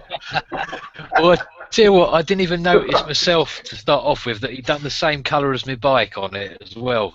I completely slipped by me at first. Brilliant. Yeah. Yeah, cheers. Chris, can you put a link up again, mate? I'll copy that. Yeah, that's Alex sketching. Right, I'll have a look at it. If you put that back up again, mate, I'll copy that link. It should be on the chat thing. Chat. Yeah, okay, I'll just switch back. Got it. Cheers, buddy. Yeah, got it. Yeah. Lovely old job. I'll catch you later. How's the oil draining going, Mike? Oh, it's actually all done. The filter's on, and it's all filled up. I just I haven't kicked it over yet because I didn't want to. I've been busy. Go on. Is that just an oil change then, Mike, or are you doing anything else? Today it's just an oil change. I try to go through things a little bit at a time. What are you stuck in there, semi-synthetic? It's the Castrol H4 full synthetic motorcycle oil because that's what I went to the Triumph dealer. They have the exact same thing. They bottle it costs $2 more. So I just went to the auto parts store and got the same stuff. Yeah, that surprised me. It's still fully synthetic. It's just it's the auto parts store version of it. I'm surprised the guy at the Triumph dealer was honest enough to tell me to go buy this at the auto parts store and say, "Oh yeah, you can only use Triumph oil; the engine will explode," you know. Yeah. That was good. That was good. It's certainly a lot more going in than it was coming out. Yeah, I bet. Yeah. How much do you have to put in it? The manual says 4 liters. Of course, I had to convert that to American, so just over 5 quarts. Really? Yeah, it's a lot of oil. I can't. That's fucking easy. My ZZR's only 3.2. Yeah. Mine's about 4.5, I think, in mine. Yeah, but your bike's like the Tory Canyon, isn't it? Sounds like it. Anyway. You have to buy your oil in 50-gallon drums, don't you? Hey Chris, how did you? I'll take it. We didn't hear any more about the. You're going for a Speed 4 on eBay. You were having a look on eBay for a Speed 4. Probably. Yeah, the price went up too much, and I thought, no, it's not going to be at project price anymore. It's a little bit too expensive, so I let it go. I mean, it was still cheap. Yeah. I think it went in the end for 850. Yeah. Yeah, I did have a look at it. You sort of posted it on there, and I went down to I was off work last week because we had a fairly quiet week. I had the week off, and I took the chance to go down to Canvey Island and have a look at the ZX12. Any luck? Right, which was advertised on eBay. Well, yeah, it wasn't quite as it was advertised. It wasn't. It was in still good shape, but it wasn't in the condition that the bloke had originally said. It was originally. He'd been here 4 weeks, and his missus supposedly was pregnant, and I recognised a bike that had been previously advertised on eBay 4 weeks beforehand, and that was up in Peterborough. So I'd gone down to Canvey Island, and I'd already spoken to the guy up in Peterborough, but eventually it said as being unsold on eBay, and yet this other guy from Canvey Island had bought it, and he said he got it for $3,295. Anyway, when I got down to Canvey Island, which is it's only about an hour's trip for me. The bike, yeah, it's fine. He was selling 3 bikes in total. It was ZX 600, a ZX 636, I believe it is, and the ZX 12R. Anyway, the ZX 12R was the A one, which is obviously the only unrestricted model they produced. Not that it really makes a great deal of difference. But yeah, I had a good look at the bike, good look around it, had a good chat with the lad. You know, just a bit of service history. This doesn't make a lot of difference because a lot of people like yourself and yourselves do it yourself. But it had no rear brake to speak of. I took it up the road, plenty of power. I mean, Dole's had one, so he knows what they're like. And this had, I mean, the ZZR is a powerful bike, but this was just like fucking, yeah, a little bit more. It was very, very nice to ride. Like I say, I had no rear brake, which surprised me. You know, this bloke is supposedly, you know, he's got a good few bikes and he got history and all that sort of stuff.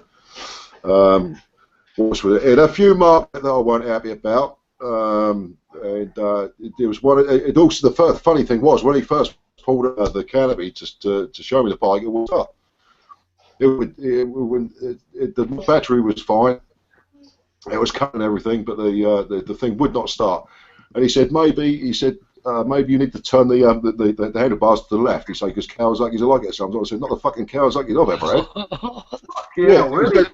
He said seriously. He said yeah.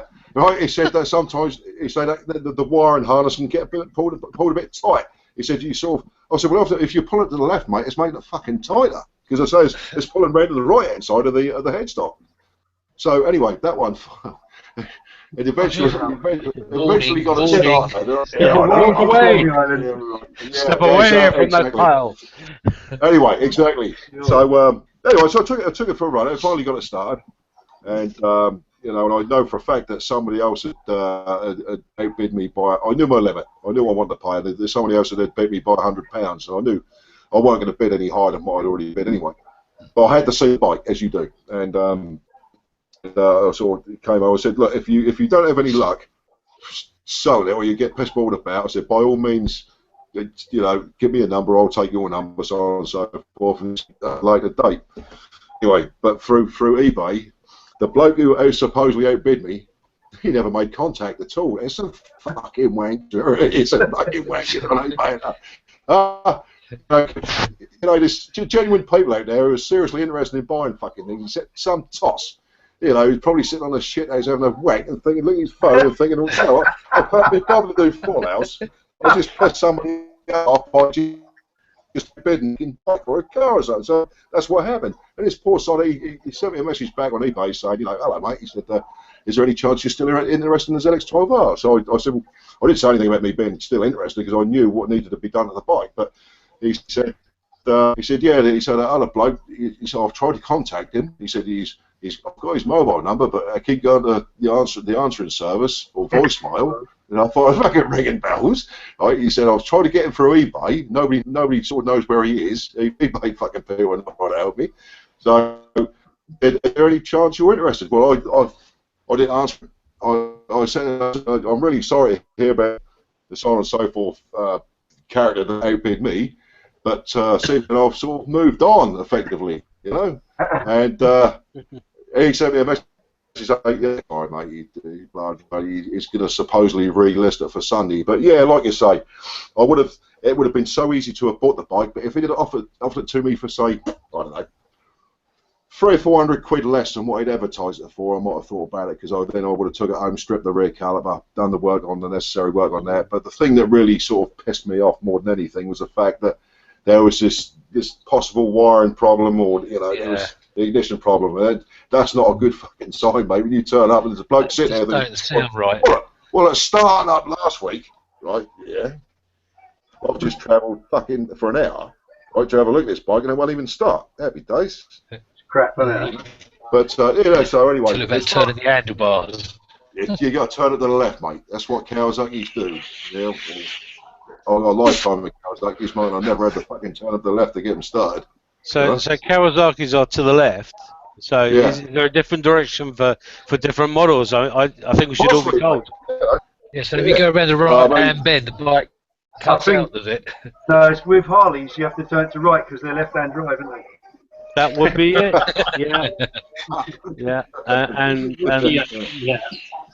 But yeah. So I'm still looking, but the ZZR is oil tight now, and it's been polished to the hilt again, as you probably gathered. But do you know what? That is an absolute joy to ride that bike again. I went to the Kesgrave bike show last weekend, met up with Suffolk and Mad Max Chaz, and a good few of my mates I hadn't seen for years. And then the sun was out. It was a fantastic day, and it was great to get the ZZR out. And yeah, it was fantastic, lovely. You know, that's what it's all about. Looking for meetings coming up. Have you tried a full team yet, like Chris's? No, mate, no. No fancy one?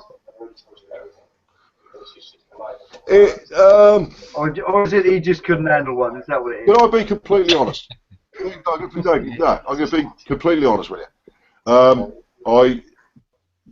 the 14 as a bike is fantastic. The engineers are in this and the other, but the actual, if I can start at this particular point in time, the ZX12 interests me more as a bike. Yeah, don't ask me. Have you ridden one extensively more than just a test ride? That's 12R. With the 12R, I've done about I took one on, did about 10 to 15 miles on one. Yeah. Honestly, I had one for about 3 months, and I don't think 60 odd bikes I've had a single. I'll say this honestly to you, mate. I don't think there's a bike that's tried to fucking kill me so many times.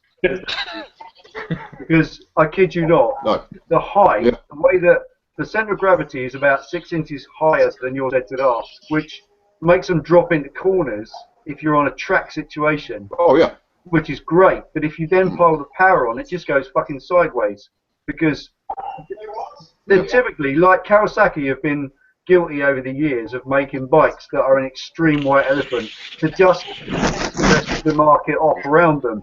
And they've usually managed it. Z1300, because Honda brought out the CBX. The CBX Honda was graceful and elegant and beautiful, and the Z1300 was just a fucking elephant. And it was wonderful if what you want was a big overweight bitch, but not a nice bike to ride until they put a big fairing on it and made it the Voyager, and then it was a lovely bike.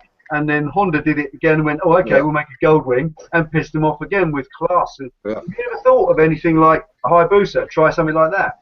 Because I tell you what, Hayabusa was leagues away from ZX12. It had all the power, but it sat right down in the weeds and was so much more planted. I could just go stupid on the Busa all the time. The ZX12, honestly, I must say, hands up, I was frightened of it most of the time. Because it was unpredictable, like a bad-tempered dog, you know? Yeah. I'll be quite honest with you, though. I mean, I sort of tickle around with the idea. I love the Busa engine. I just don't like. I think this is me personally. I think the Busa's an ugly bastard, to be honest with you. I just do not like the Busa as a bike. It was designed to do what it does, and it does it very well. It's a personal thing, mate. But go back 10 years earlier than the Hayabusa came out. They said exactly the same about the ZZR11. It was purely an exercise in slipperiness. Yeah. And they lamented the end of the ZX9 or the GTZ900, sorry, because it was still a classy bike. But if you just want ultimate performance, if I wanted ultimate performance today, I'd get a Hayabusa and stick a blower on it. You can now buy bolt-on turbo kits that will produce 300 horsepower at the back wheel on pump fuel and give you more fun than you could ever have on any bike if you can keep your license long enough.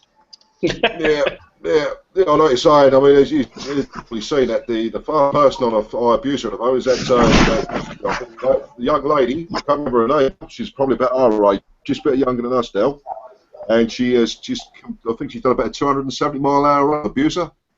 Is that the Texas Mile thing? There's the land speed thing. I think so. Because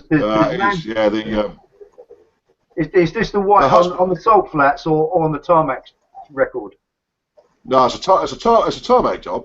It's a tarmac job. It's a young. I can't remember her name. It would be Amy something or other. She's about 44, 45. Her husband does all the mechanical work on the bike.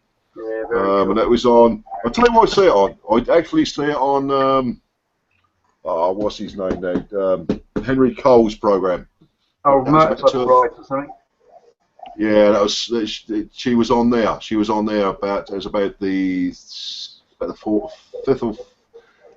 Probably about the 4th episode in the series, I believe, the last series.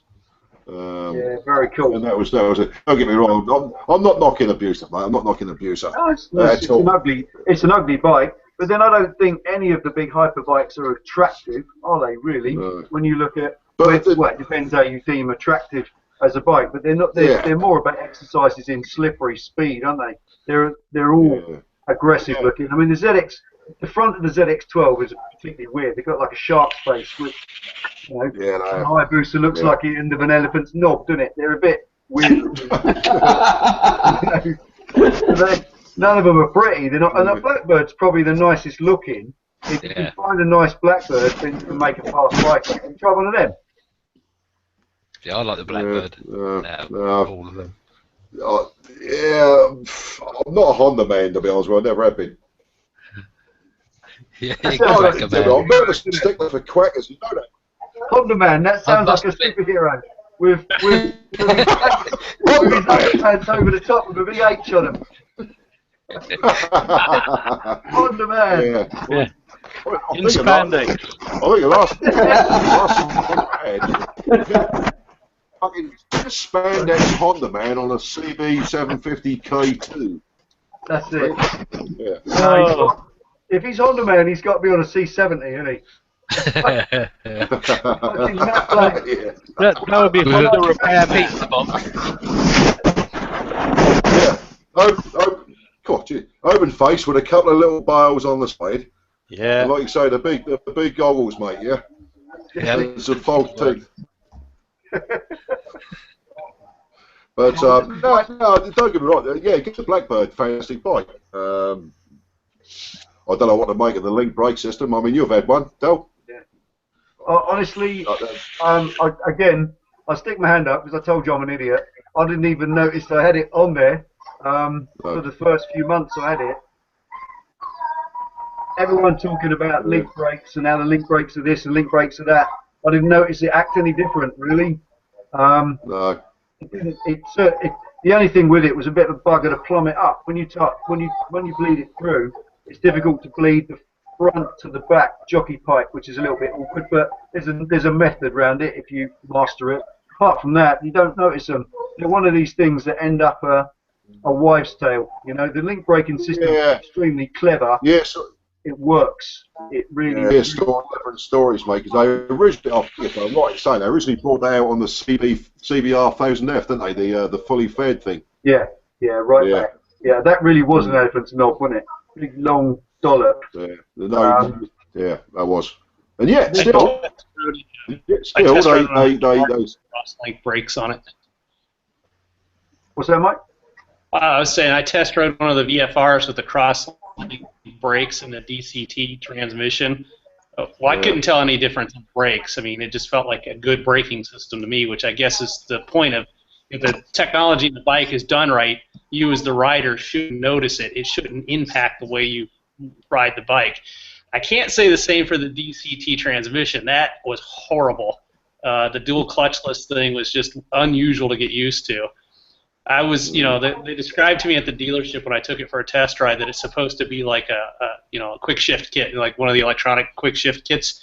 It doesn't feel like that at all. It definitely feels like one of those crappy, flappy paddle shifters you have on a cheap car that's trying to simulate an F1, car with a transmission. I didn't like it, but Honda's always pushing the edge like that, and I guess even though I'm a Honda owner, I'm not really a Honda fanboy per se. I can tell you they're very cagey about their parts and what they're willing to sell me when I got to get crap to fix the Magna. Yeah, that's pretty cool. Yeah, absolutely. I'm going to have to sign out, guys, because it's I've got about 25 or 30 emails to answer, and I want to get them done before bedtime. So I'm going to sign up. So thanks, everyone. All right, cheers, Dale. Take it easy, all. Good to see you, mate. Yeah, see you soon. Take care. Pleasure, mate. Take it easy, mate. Cheers, Reggie. Thanks, mate. Bye, all. All right, buddy. Bye.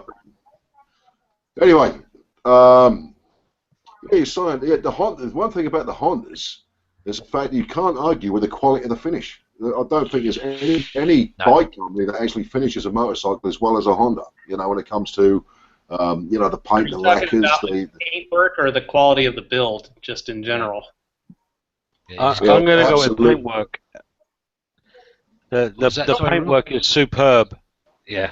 What's funny is that this 03 Triumph, I was actually quite surprised at the condition of the paintwork is today, after, 12 or 13 years of use. But again, Mike, it comes down to, people, I mean, it's like anything. If you've got something that you appreciate you have, and if it's, say, for instance, you've got a certain amount of money, you could purchase something you really want. If you appreciate the fact that how much work has probably been involved to better purchases in the first place, when you get it and you enjoy having it, you look after it. I try and look after anything, any motorcycle that I've bought. you know, I'm a bit of a stickler for this, and I always have been. I get a bike. I'm not into as much as I fully appreciate, and I love the fact that there's guys like Greg and there's guys like you know, Ian, Johnny Cactus, who obviously they like to chop the bikes and mess about with them and obviously modify them in the ways that they think that they can, and a lot of the time it looks superb. I'm not. I like bringing bikes back into originality, so to speak. So for instance, you know, even this XJ 600 1991 thing that I bought for work, well, it's fine condition, but even now, I mean, I'm going to bring that right up to spec. You know, not because I want to sell it, but just because I can, and you know, little things like new nuts and bolts here and there, just bringing up the paintwork and degreasing it, and bringing up the alloys with a little bit of elbow grease, you know, a little bit of wild wool and some all that sort of shit. I'm not into stripping it down and making it into something it's not, me personally. I just want to bring it up to how it was originally within reason. You know, without being That's silly what about makes it. us all unique. That's why I do Isn't it? That's what makes it all unique. I mean, I love what Greg's done to his bike. I mean, like the wheels, the rims on it are just spot on it, and it's the same with Ian. I love what they do to their bikes, and I'm going to do the same to when I can get some bloody money. At the end of the year, I'm going to start sorting mine out and changing that around completely. But just because I want to just make it a little bit more mine, sort of thing. If you know what I mean? Yeah, I know. Yeah, I fully understand guys, it. I'm gonna have to make a shoot now because I've got another lovely early start in the morning again as well. So I'm afraid I'm gonna have to drop out. Yeah, I do really apologise. Good seeing you all. Yeah, I do apologise. I did start at half an hour late, and it's to do with the fact that my two children are over tonight. They're running back to Felixstowe. They did start Absolutely late no problem, mate. All and right, I so appreciate you setting it up, mate. It's always a pleasure. Nice to meet you, Scott. Very good to meet you, mate. yeah, Greg, always good to see you. See you at the Ace, buddy. Rob, really nice meeting you again, mate. See you. And I'll see you all soon. Good to see you. great. See you soon. Great to see you. Take it easy, Bye, mate. buddy, and soon, mate. See you soon. Ta-ra, mate. Bye. Ta-ra, mate. Well, Right. what you were saying about like just taking and cleaning it up, I mean, that's just pride of ownership. You know, that's all I'm doing with the Triumph is taking all the neglect and all the gunk and all the filth on it from just, you know, the guy who wrote it before did the minimum he could to keep it operational, basically, and just rode the crap out of it. But like, I mean, you can ride a bike and put good miles on it and still not let it fall to crap. You know, just take care of it. I bet you the same kind of person that just lets something fall to pieces like that probably lives in piles of filth inside their house too. You know. Yeah, It just I know. It makes you. on the same lines. It makes you wonder, buddy, doesn't it? But let's be honest with you, it's through these people's sort of lack of interest in things and neglect. That's how people like us pick up cheaper motorcycles in the end. Yeah, I'm not bitching. You know, I got a great deal on mine, so. Yeah, which, in all honesty, you know, sometimes when you think about it, sometimes you look at a bike that's average and you think, do you know what, it's only done so and so many miles, and yet the bike looks like a sack of shit.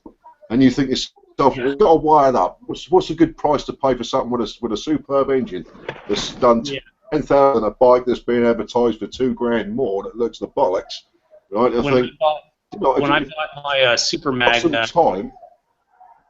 I was gonna say when I bought my Super Mag,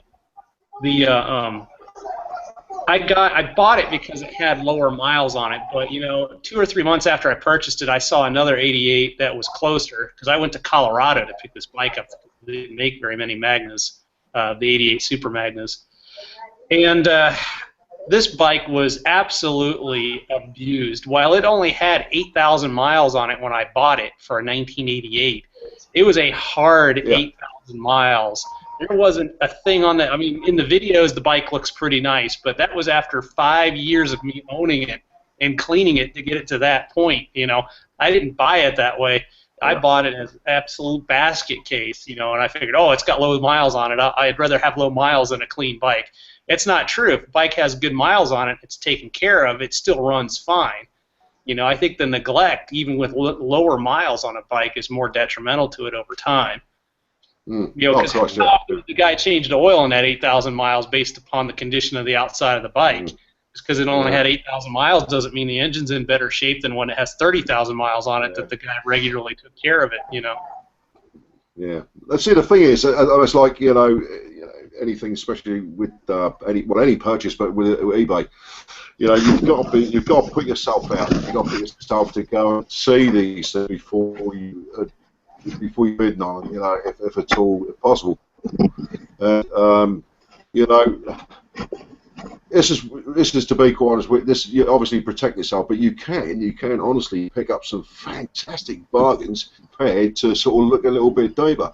Like you say, you don't know the history of any bike. Suppose you think you see the history of a bike, but you don't know the history, like your oil changes, and you don't know someone's fracked the bollocks out of someone. I'd rather buy something with 25,000 on it that's been looked after than 8,000 miles that's been thrashed to the absolute hill. Never had an oil change in its life.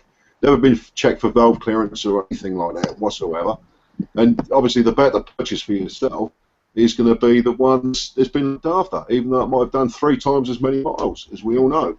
And that's what I look at. That's what I look for. And I think, to be honest, like anyway, when you go and look at a bike, what's the first thing you do? You'll start it up and you'll have a listen to that engine. That's what you'll do first. Yeah. Yep. I will. I can tell you for a fact. I looked at one ZX12R and it sounded like a bag of nails. A bag of nails, mate. It really didn't sound good at all. There's another member of the collective done a video for me of another bike. That was a fine-looking bike, but that sounded like it had a clutch bearing failure or something, because that was knocking like a banshee. And like I say, this one that I've just looked at, the engine purred. It was as sweet as a nut. It was as quiet as my ZZR.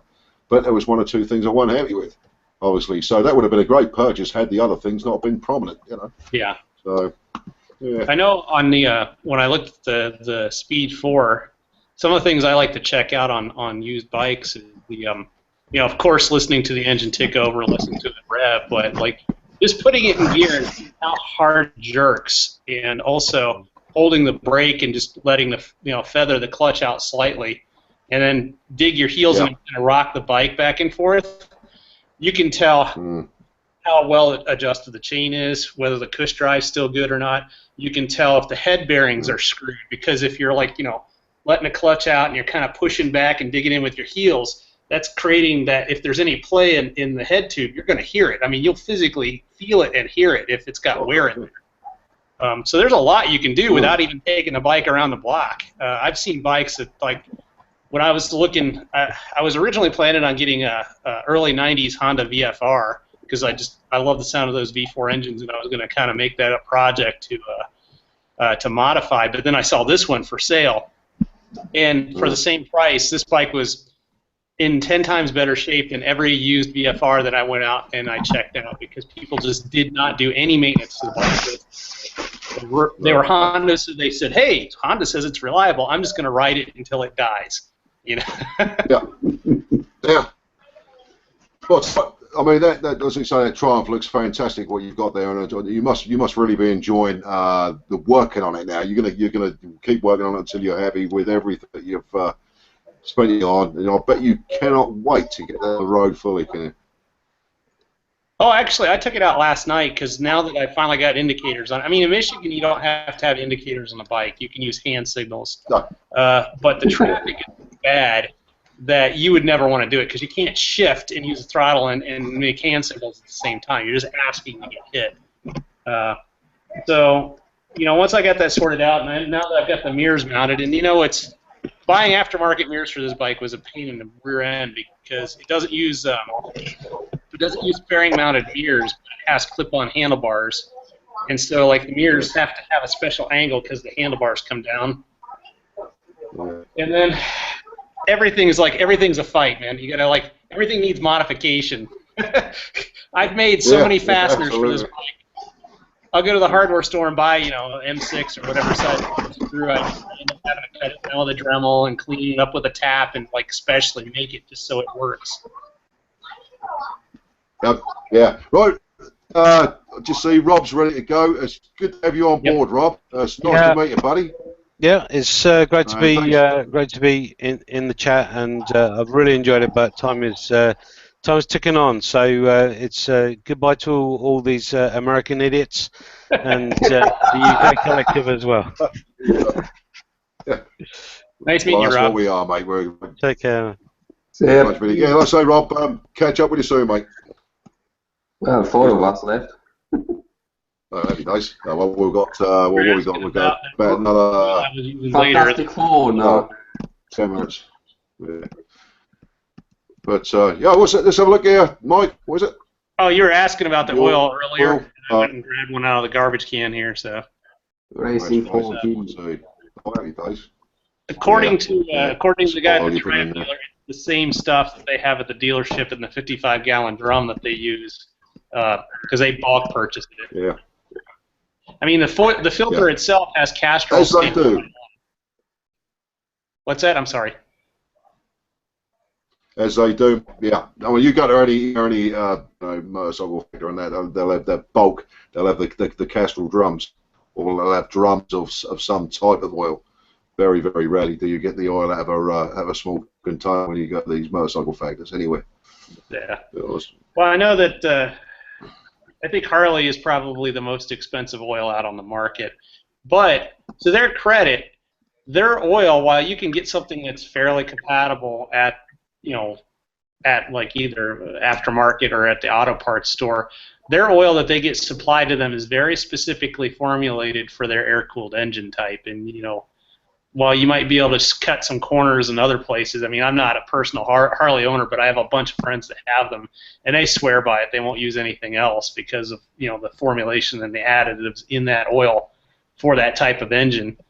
Because I imagine that you got to have for any air-cooled engine, you got to have more tolerance, right? Because there's a greater operating range that the engine is subjected to versus liquid-cooled. And also, I think, this goes for any bike, right? You can't just use any oil on it, right? It's got to have a specific formula because of the wet clutch that you don't have in a car. You can't just take your old 10W40 for a car and throw it in your motorcycle and be happy, expect the clutch is going to work right and the bike's going to be happy. Yeah. Car oil is thinner. Engine, motorcycle oil is much thicker than car oil. Car oil you can just drop like water. Yeah. It's still amazing though how many people you see on forums and God knows what asking, can you use car oil in a motorcycle?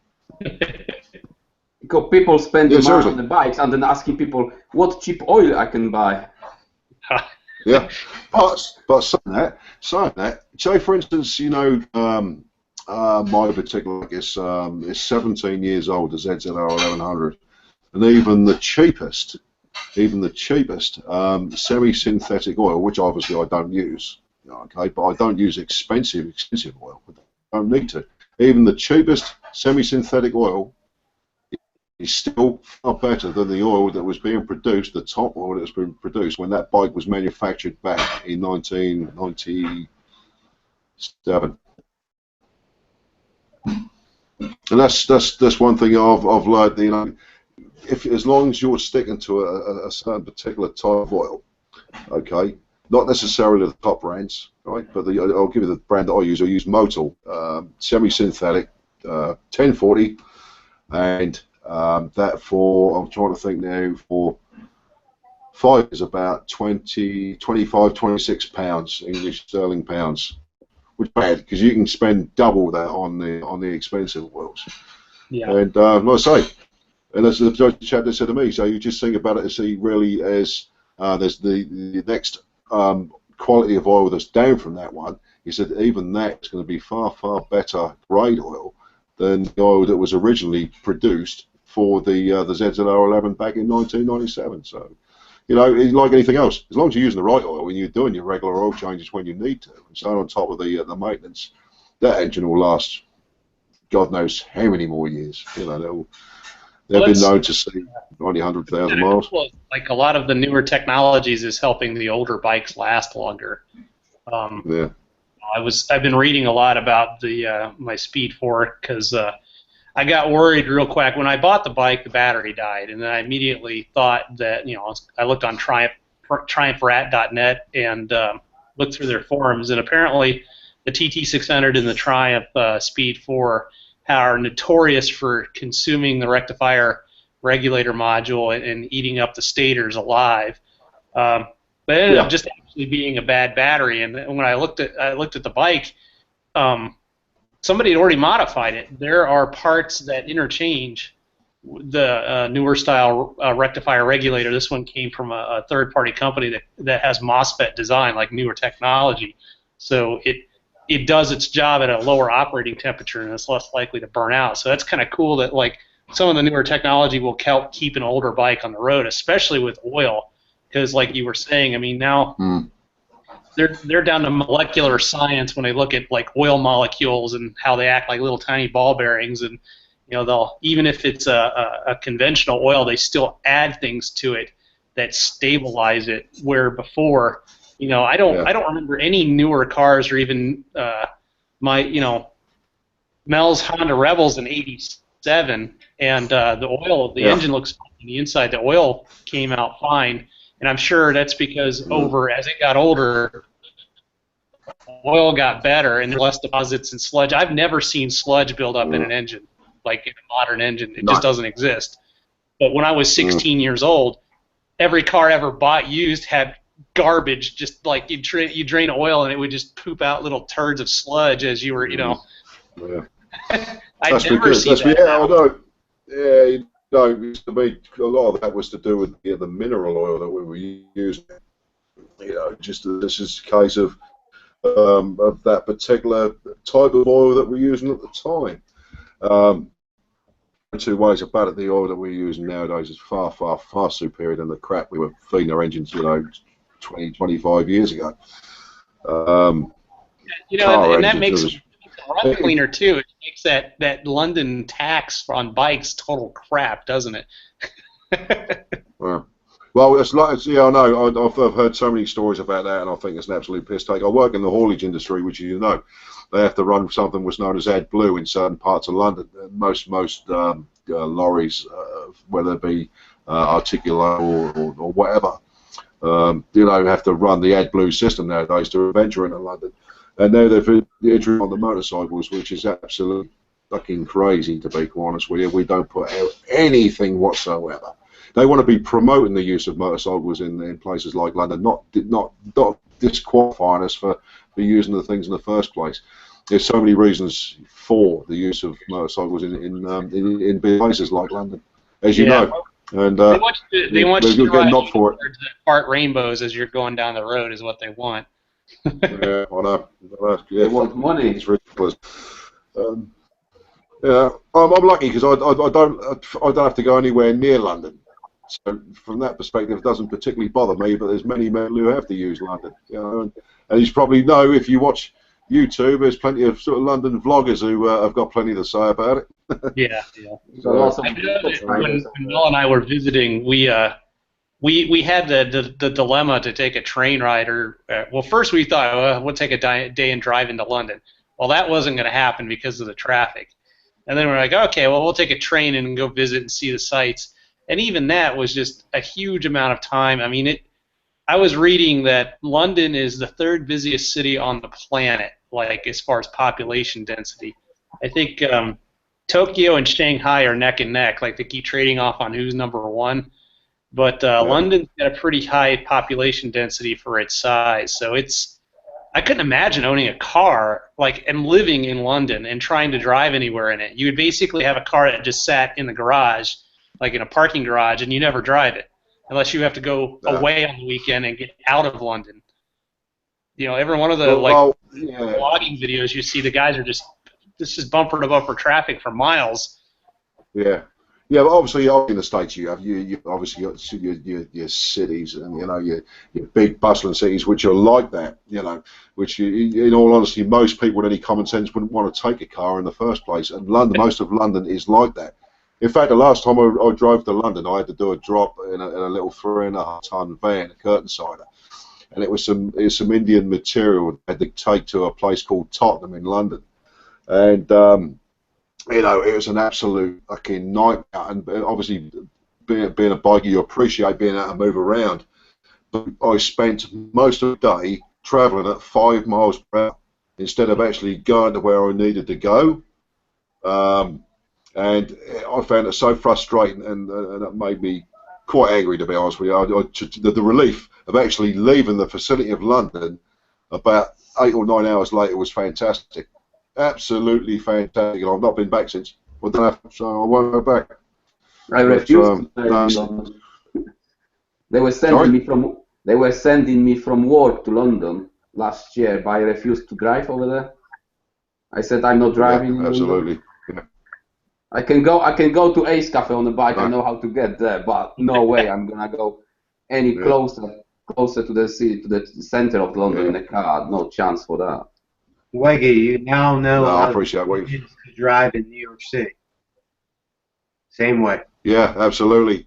Yeah, well, you know, the funny thing is, there's often myself and my wife would love to come. She's expressed her feelings to.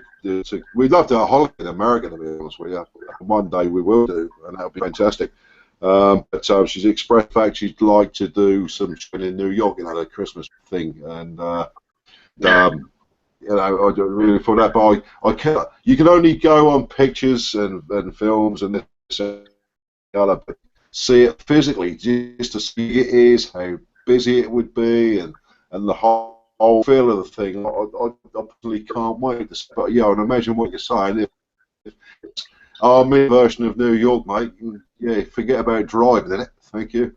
No, you don't want to drive. I'd rather get. Yeah, you Yeah, don't. absolutely. I'd rather get yellow. No, it's obviously worth the trip. It's worth the trip. Yeah, she'd love to do that at some point. I mean, the idea was the next year. We'll have to see, you know. But yeah, it would be great if we could all go over there and go for a massive ride over in the States. I mean, we spoke about it as childhood. You know, so the thing is with the Brits, you know, we grew up and we had the bikes, and I suppose in the late teens, early 20s, say, you know, I'd love to go to America, and you know, we'd sort of sign up for a Harley Davidson for 3 or 4 weeks, hopefully longer than that, and then do the old Route 66 trip.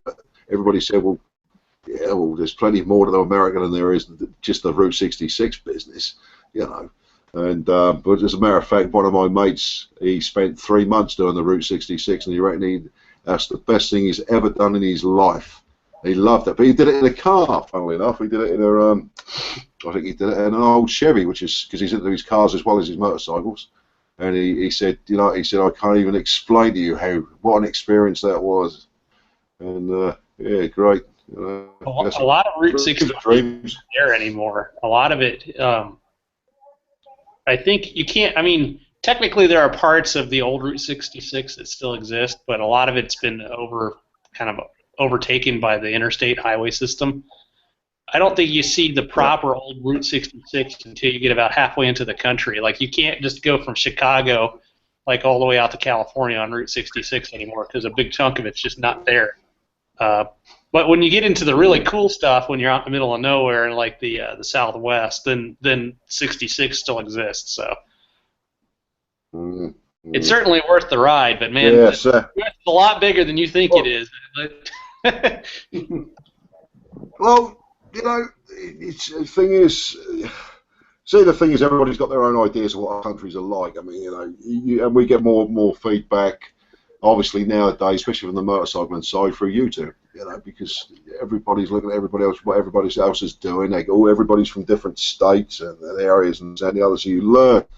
I mean, honestly, I can say YouTube is my favourite TV channel of all time. I mean, I really do. As we probably all do, we catch up as much as we can, and probably from the YouTube motorcycle side than we do of any TV channel, to be honest with you. But as far as other countries are concerned, obviously you and your dear wife Mel come over last year and joined us, you know, for that fantastic run we did on the Jurassic Coast. How did you personally? How did you find that? I mean, you live in a fantastic place, and then you come over this tiny little island, right? Mate, us lot, and you've truly enjoyed and loved the experience. I mean, it's a shame we couldn't sort of spend more time and chat properly like we should have done, but you thoroughly enjoyed your experience over here, Mike, and so did your wife. Yeah, I mean, we would like to come back again time. I mean, it's not going to happen this year. I mean, but it's interesting, you know, you can go on road trips in the U.S. and you can get to different parts of the country, but you always see the same stuff to some degree. Mel and I tend to. This is one of the reasons why we didn't go to London and we didn't want to go to any major city. We wanted to be out in the countryside, and we really were. We were on a little farmhouse in the middle of a Dorset countryside, you know, and there were sheep outside our window grazing in the morning, you know. That's what we like to say. Even in the U.S., we will purposely, when I go out for a ride with Mel on the bike, we don't take the major roads. We go on all the back roads, and we see all the stuff that most people either fly over or pass by on the interstate. And you know, we'll go to the little stores, like some little mom and pop sandwich shop that probably hasn't had a stranger in there in over a year because only the local people go in. That's what we did when we were in Dorset. You know, we avoided anything that looked like it was a franchise. We went into every hole in the wall, if the pub looked kind of seedy, I wanted to go into it because I wanted to see, you know, and some of those places were the greatest places ever, you know, and I think a lot of people miss that. That's one of the cool things about being a biker and riding is that you're not cooped up in your cage in your car. You're not always on the main interstates because it wears you out, you know, the wind noise and the wind pressure against you. It's much more enjoyable to ride on the backcountry, and then you enjoy yourself, and you want to stop at these places and go explore, and it kind of lends itself to that. And I don't know, I think some of that's picking up because I see a lot more interest in adventure-style bikes or kind of bikes that are geared around that as opposed to sport bikes. At least locally, I see a lot. Either people fall into two categories. You don't see a lot of sport bikes anymore. You see people going for kind of the touring style of adventure bike, or there'll be a guy who rides a Harley, you know. And it's great because both of those kind of people like to go on the countryside on long tours and stop at the small shops. The Power Rangers, as Dell likes to call them, out on their sport bikes, they just like to tear it up around town, but you don't see those guys riding cross country because you'd be nuts to do it. I mean, not that you can't, but it's very uncomfortable. But yeah, our trip you certainly don't want to do that many miles on one. Yeah, I mean, our trip to the UK was it was pretty fascinating. I mean, we didn't have nearly enough time. I would recommend to anybody who wants to do it, especially if you're going to rent a bike, and even if you don't meet up with a bunch of people, if you're just going to go out and tour, you need to take at least 2 weeks because a day and a half is going to be eaten up with jet lag almost immediately. It's better on the way back than it is when you get there and have to adjust to the 4 or 5 hour time difference because you guys are ahead of us. So I was wiped out from the flight, ended up at the Hertz rental counter. They handed me some little Fiat 500 as my rental car because I said, give me an economy car. So they gave me a little tiny Matchbox car to drive around. And driving out from London, having to drive on the opposite side of the road, shifting with the wrong hand. Yeah. But it was fine once we got out to the area. It was not a bad drive. Yeah, I felt exactly the same because when me and the wife last year we went to Lanzarote, we had a Fiat 500 as well, bright red one, and I was driving on the road as well. And the thing is with Lanzarote, as you probably know, it's a volcano. It's just 101 volcanoes on a volcanic lump. And to be quite honest with you, that little old car done quite well, but it did struggle up some of the hills. Quite honestly, it was only me and the wife in it, and it's only a tiny little car. But I'll tell you what, I know they're both old design in cars, but that was quite an enjoyable little thing to drive. Quite funnily enough.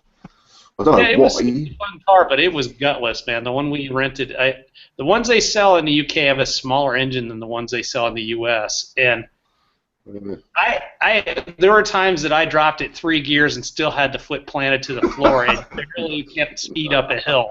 And I thought a truck or lorry was going to just run me over. It was just right on my ass. I'm like, I can't go any faster. I don't know what you want. Yeah, I think we got overtaken by 2 girls on a chicken chase, so we weren't making that sort of much headway, to be quite honest with you.